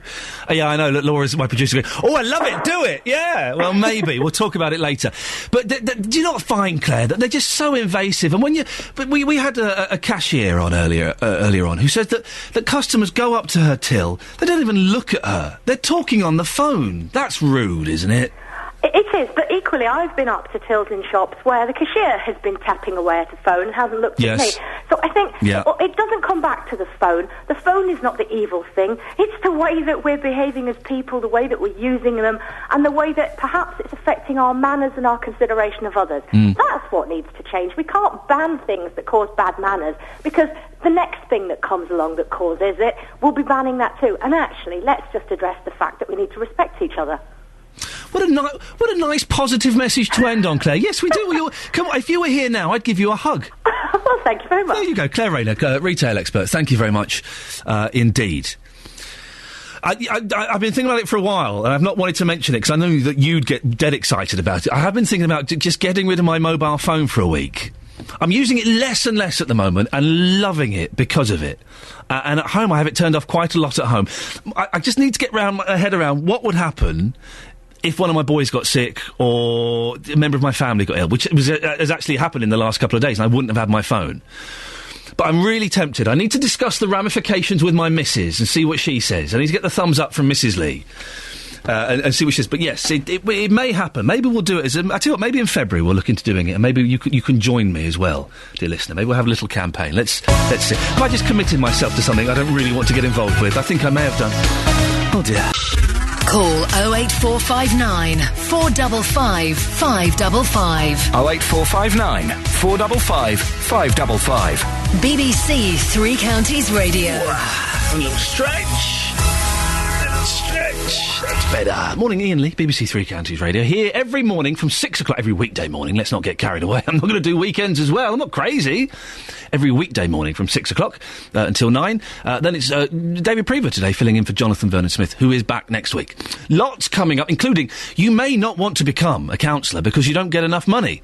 Well, a committee of MPs thinks low pay is putting you off. We'll hear from a woman in her 20s about why she decided to become a councillor in Milton Keynes. Now, we've been talking about banning mobile phones from supermarkets. I think it's the best idea. By the way, we found the florists in Tring that's banned mobile phones. They are doing a funeral this morning, so it was inappropriate for them to come on. Just so you know. We found them, and maybe we'll speak to them at a later date. Brian is in Letchworth. Morning, Brian. Morning, Ian. Are you backing my campaign to ban mobile phones in supermarkets? 100%. Yes! Just before Christmas, I was in a supermarket in Old Town Stevenage, and there was a chap babbling his head off into his phone. Oh, hi, I'm just by the chickens, which sort, step backwards, knocked me off my feet, head first into another chiller. I should add, I have an artificial knee because I've got chronic arthritis. Ouch. In the ensuing sort of noise I made as I sort of hit the chiller and rolled on the floor, he looked at me as if it was my fault for being in his way. Can I just, because Brian, the image I've got in my head is of you falling head first into a freezer with your legs sticking out and waggling about. That didn't happen, did it? No. That's a shame. I sort of rolled sideways, landed on the bacon joints, and then slid gracefully to the floor. But the bacon joints, is that a euphemism? No. It was actually bacon joints. Okay. It was actually large gammon hams because it was just before Christmas, and he sort of knocked me into those, and I rolled sideways, and I must admit my rather dirty hands at the time, sort of slid across the top of them. He looked at me as if it was my fault for being in his way. So Brian, you fell on your gammon hams. That's never a pleasant thing. And so did he say anything to you? No, he just sort of. Oh, as if it was my fault for being in his way, and before I could, another shopper came and helped me out, and literally pulled me out, and two other chaps basically threatened to get hold of his phone and do something rather unmentionable to stick it up his gammon hams. So you would like to see mobile phones banned in supermarkets? Couldn't agree more. Brian, stay there. Yeah. Gavin disagrees. Gavin? Well, I can't believe we're having this conversation. Go on. You know, this is what the West has become. You know, wars are fought in Africa for us to use for minerals to build our mobile phones. And here we are talking about whether mobile phones should be actually banned in supermarkets, where 99% of the world, so many people don't even get the luxury of going into a supermarket. Right. I can't even believe we're actually sparing the airtime or our lives to discuss this. It disgusts me that we're even having this conversation. Well, a lot of people are trying to use these as a new type of security blanket. A lot of people don't even, have a mobile phone. Tough. We lived for years without them. I don't. I have a very old one with an aerial that sits in my car glove box just in case the car breaks down. Banning something else, you know what I mean? A little while ago we had a discussion about banning smoking in public places. It's just one more ban after another. Ban, ban, ban, ban, ban. I'm sick to death of hearing about bans. There is some people who basically have to do certain things, they will get calls in supermarkets. It can't be helped. Yes, a lot of people should be more appreciative and more aware of people around them. But to talk about banning mobile phones when people are losing their bloody, excuse my French, their houses in Australia due to bushfires, 20 people died in an awful shooting in America. And in this country, here we are talking about banning... Well, when you suffer from arthritis and don't get around so well as you probably do now, then you'll realise my predicament. Till then, please don't bleat about things you know nothing about. Having a constant pain so bad that at times you can't get out of the house. Fortunately, my knee replacement was successful. I can get about now. Sympathetic to that, and I'm truly sympathetic. But basically, unfortunately, sir, with the greatest possible respect, you are an extreme minority of people who need to use their mobile phones at all times, including supermarkets. And I do wholeheartedly appreciate everything you said about the medical problems. But unfortunately, as I say, that is a rarity. People do need to be more sympathetic to shoppers in supermarkets, but to ban them is unbelievably draconian. And that's all I've got to say. Thank you very much. We'll leave it there, gentlemen. Thank you. There was a Category E swear word in there. Apologies if anybody was offended. I know we have young ears. I'm sure you weren't. We've heard much worse than that. That was Brian in Letchworth and Gavin in Bedford. Both very, very passionate about it. I love it. I love it, love it, love it. That was my favourite bit of the show, by the way. I love it when people phone in and say, I can't believe we're even having this conversation. It's a waste of time. It's a ridiculous waste of airtime. But yet they're contributing to that ridiculous waste of airtime. Gentlemen, that was superb. I thoroughly enjoyed that. I hope you did as well. Thank you very much indeed. Now, should councillors get more money in their allowances? A government report today reveals difficulties attracting potential politicians who are younger, women, and from ethnic minorities. And a lack of cash is one of the reasons. They should also be more involved with the front line of their communities. Alice Bramall is 23 and became a councillor for Milton Keynes Council in last year's... Excuse me, hiccups. I've got hiccups on the radio. How rude. Became a councillor for Milton Keynes Council in last year's elections. Good morning, Alice. Good morning, Ian. I will try and fade my microphone out every time I have a hiccup. I can only apologise. It's very rude. 23, very young to become a councillor. Why did you decide to do it? Well, I actually work for Mark Lancaster, the local MP, right. As his researcher. And I think from that I learnt quite a lot about Milton Keynes, a lot more than I did from just living here. I love the city. It's a brilliant place, and it has a genuinely fantastic future. And I think because I was young and the city's young, I really wanted to become involved, and I thought becoming a councillor was the way to do it. What do you enjoy about your job? I suppose it's actually being able to represent people's views on the issues that matter to them. I love the ward I represent, Walton Park, and there's so many different areas that you have to deal with. You get casework, so people contacting you with problems that they have, and you have to try and solve their problems, I suppose, or at least put them in touch with the people that can, and also being able to feed into important matters with regards to the city, and it's a really interesting time to be involved in local government. There are concerns that there are not enough women or ethnic minority candidates coming forward. Why do you think people might be being put off? I think it's a really difficult job, actually. There's little understanding as to what it is that a councillor does. There's a confusion as to how to get involved. A lot of people don't know how to engage with a local political party. They don't necessarily want to be involved in a political party. There's also quite a lot of political apathy as well. I don't necessarily think that reflects about how active a community you have, but perhaps people are put off by it. I'm going to ask you a question, and it's going to sound really patronising, and I'm sorry in advance, because I've been trying to think of a way of making this not sound patronising, and there are at least two massively patronising points in it, OK? The first one being is, you'll understand this question better when you're 39, which is the age I am. That already sounds patronising, I'm sorry. That's all right. But I am 39, and if I came and saw you as a councillor, you're 23... a significant part of me would think, well, she's got no life experience. How can a 23-year-old understand my problems and help me? What would your response to that be? I'm sorry for it being patronising. And I think it's one which I'd try and combat with a level of understanding. And I'm also very aware that I have to listen and therefore and discuss with other people how it is that I solve the problems. I don't know everything. No one knows everything. I tell you, I'm learning very quickly in the role. But that's sort of how I try and combat it. Excellent answer, Alice. Thank you very much. People said that the allowance perhaps should be more. What's your allowance, and do you agree that it should be increased? It's just under £10,000, and principally, no, I don't think it should be increased, right. Which is why I voted for a 0% increase at last night's council meeting, which finished sort of around 11 o'clock, so forgive me if I'm a bit jaded this morning. When I decided to stand to become a councillor, I didn't even realise there was an allowance. I thought it's a voluntary role, and it is a vocation, I suppose. I genuinely love the place I represent, and I just wanted to help the people who live there. And I think that actually breeds quite a good sort of councillor, and it means that you're doing it for the community and not for the money. Now, Alice, you work for an MP, you did a politics degree, now you're a councillor. Are you going to run for Parliament eventually? Is that the plan? Gosh, funny enough, you're not the first person to ask.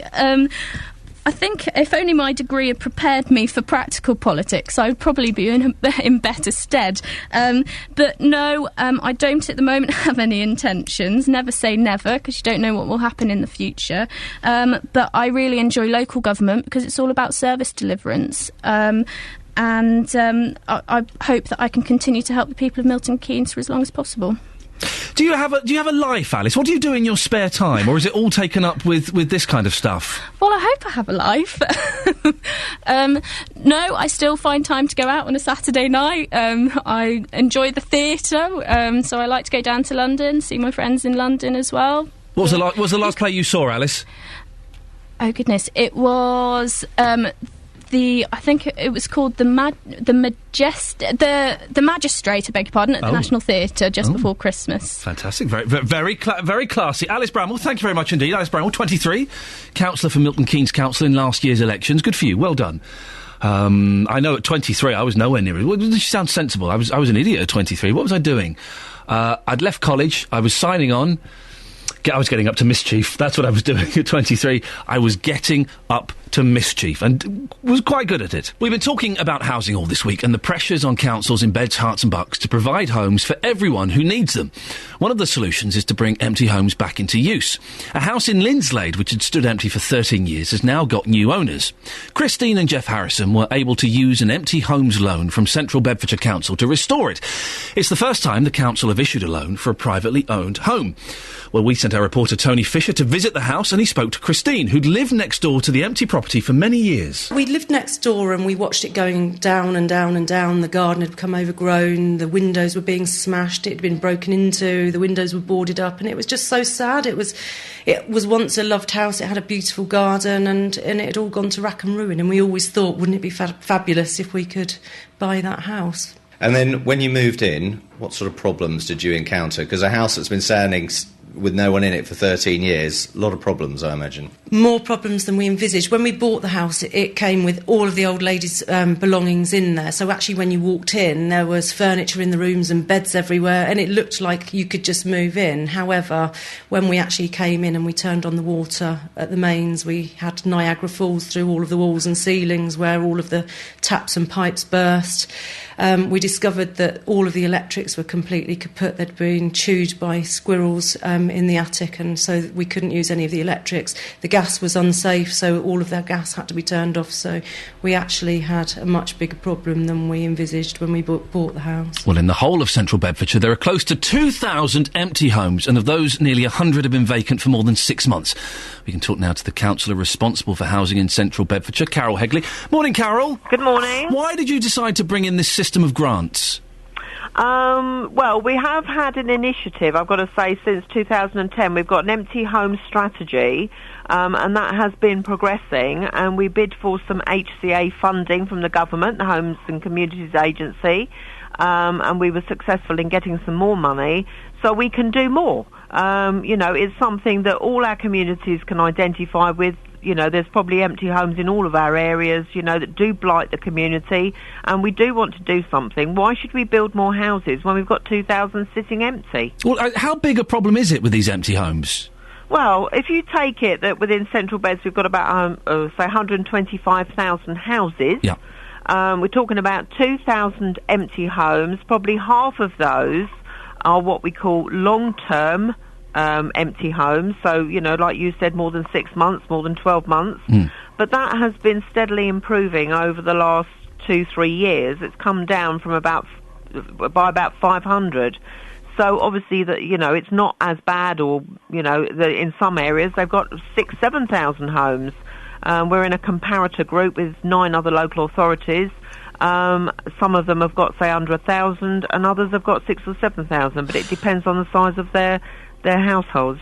Why are these? I've been scratching my head all morning trying to work this out. Why are these houses empty? Various reasons. Obviously, we're all well aware that sometimes there's issues to do with probate. You get family disputes. So this is when someone dies and it's not quite clear who then gets ownership of the house afterwards. Yes, that's right. Or maybe it's owned by a landlord or an owner that's not even in the country. There's lots of legal entanglement with it as well, trying to trace down the owners sometimes. So. It can be a problem, but the council do have different powers. Obviously, part of it with the finances to offer an incentive to landlords and owners, but the other one is obviously enforcement. So if we can't get a result and it's a sort of a case of apathy with people, they don't want to do anything. We do have enforcement powers, so we'll take out empty management orders, empty dwelling management orders. Or we've even got compulsory purchase orders. And from April, there's a proposal on the table now to withdraw discounts. So where there have been empty homes in the past, the council is now looking and will hopefully ratify this on 24th of January. We will withdraw discounts for empty homes. So everybody who owns an empty home will have to pay the full council tax. Just going off on a slight tangent, in the Coalition's programme update, they're saying that the green belt is being maintained, but you say you're going to build on the green belt. How does that work? Well, obviously, if you're talking about the current sort of growth proposals, then there are some areas that touch on the green belt. But as we know at the moment, they are growth proposals, and that's why I'm so sensitive to the fact that we should be using empty homes rather than building extra. With 2,000 empty homes, it's a lot. So but you are going to build on the green belt, which does go against the Coalition programme update. I think it touches on the green belt in some areas, but we're not talking about occupying swathes of green belt here at all. It's urban expansions, that type of thing. So. It's not all just, mass building across our green countryside. How much of the green belt is going to be used? I couldn't honestly give you that answer offhand as a percentage or a geographical area. Because it does seem slightly contradictory, doesn't it? The Coalition saying green belt safe, not going to touch that, and then you're going, well, actually, we're going to touch it. Well, as I said, it's not mass growth in the green belt at all. And if you want the exact details, then obviously I'd have to come back and revisit that because it's not my particular specialist area. Maybe we can have a chat next week about that, if that's okay, Carol? Yeah, sure. That'd be lovely. Get some more detail. Brilliant. Thank you very much for your time. That's Carol Hegley. She's the councillor responsible for housing in central Bedfordshire. I'm surprised there are so many empty homes. It does strike me as odd, that they get kind of caught up in probate and wills and legal wranglings. Oh, well, now, we're going from... let's have a quick look at these. We've got some messages, haven't we? Some texts. Some Facebook messages. Facebook.com/BBC3CR. You can go there any time of the day. Talking about mobile phones, banning them in shops. Simon, also, you've gone off on tangents, and I like it when you do that. You've talked about other things that annoy you in supermarkets. Simon says, ban the leaners. Those who slump over their trolleys, not looking where they're going, bumping into people. Matt says, if you went by the logic of someone who's been injured, let's ban it. We'd not have cars, planes or anything. Jane says, what really annoys me is when you queue up for 10 minutes, they open another till and people dive straight to the new till regardless of other people. Plain rude. Ben is from Wickham. Morning, Ben. Good morning to you. What annoys you in supermarkets? People who carry shopping baskets in the crook of their arm instead of hanging them by the side handheld as they're supposed to be. So they just swing around in circles. Wherever they move, the basket moves. Now, Ben, I have to say, you're an evil genius, because now you've said that, I know exactly what you're talking about. May I push you? I've never seen a gentleman holding a basket by the crook of his arm. No, I don't. I can't recall that. They are usually women. It increases their width by about 50%. I lost a pair of glasses in a supermarket one day where a woman swung round as I was just getting up from picking something off the lower shelf, and they disappeared under the fixture. I got them back, but they were broken. By that time, she'd gone halfway to the checkout.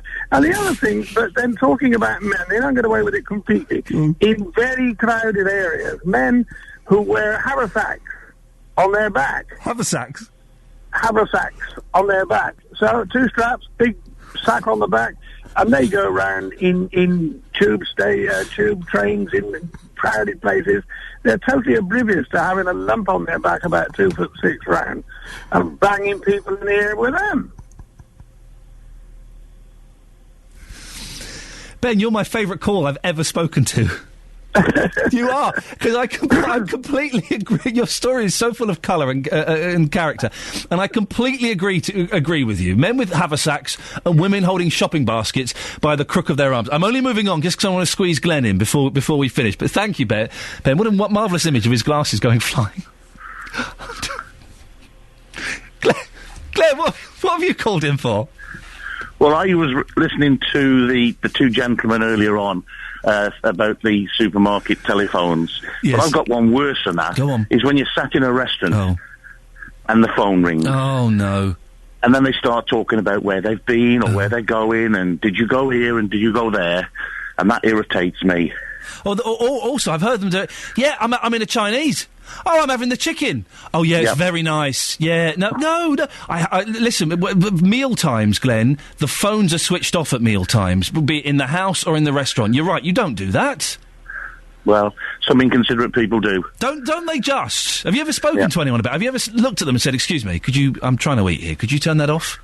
Well, no, I haven't, but what I have done is I've actually requested to be moved from the woman that irritating laugh in a nice posh restaurant. And did your wife mind? I'm joking, Glenn. I'm sure your wife has a gorgeous laugh. Thank you, Glenn. Thank you, Ben, for telling us the story of how your glasses were knocked off. And for saying the word haversack. I've not heard it means rucksack, kids. It means a rucksack. Or a backpack. But he said haversack. Well done, him. Yes, how retro. You're right. Oh, I enjoyed that a lot. What fun. That's it. Disappointed that no companies got on board my campaign to ban mobile phones in their shops. Shame on you. You'll regret it. I'm back tomorrow at 6. David Prevery's up next. Ta-ta. Getting beds, hearts and bugs talking. This is BBC Three Counties Radio.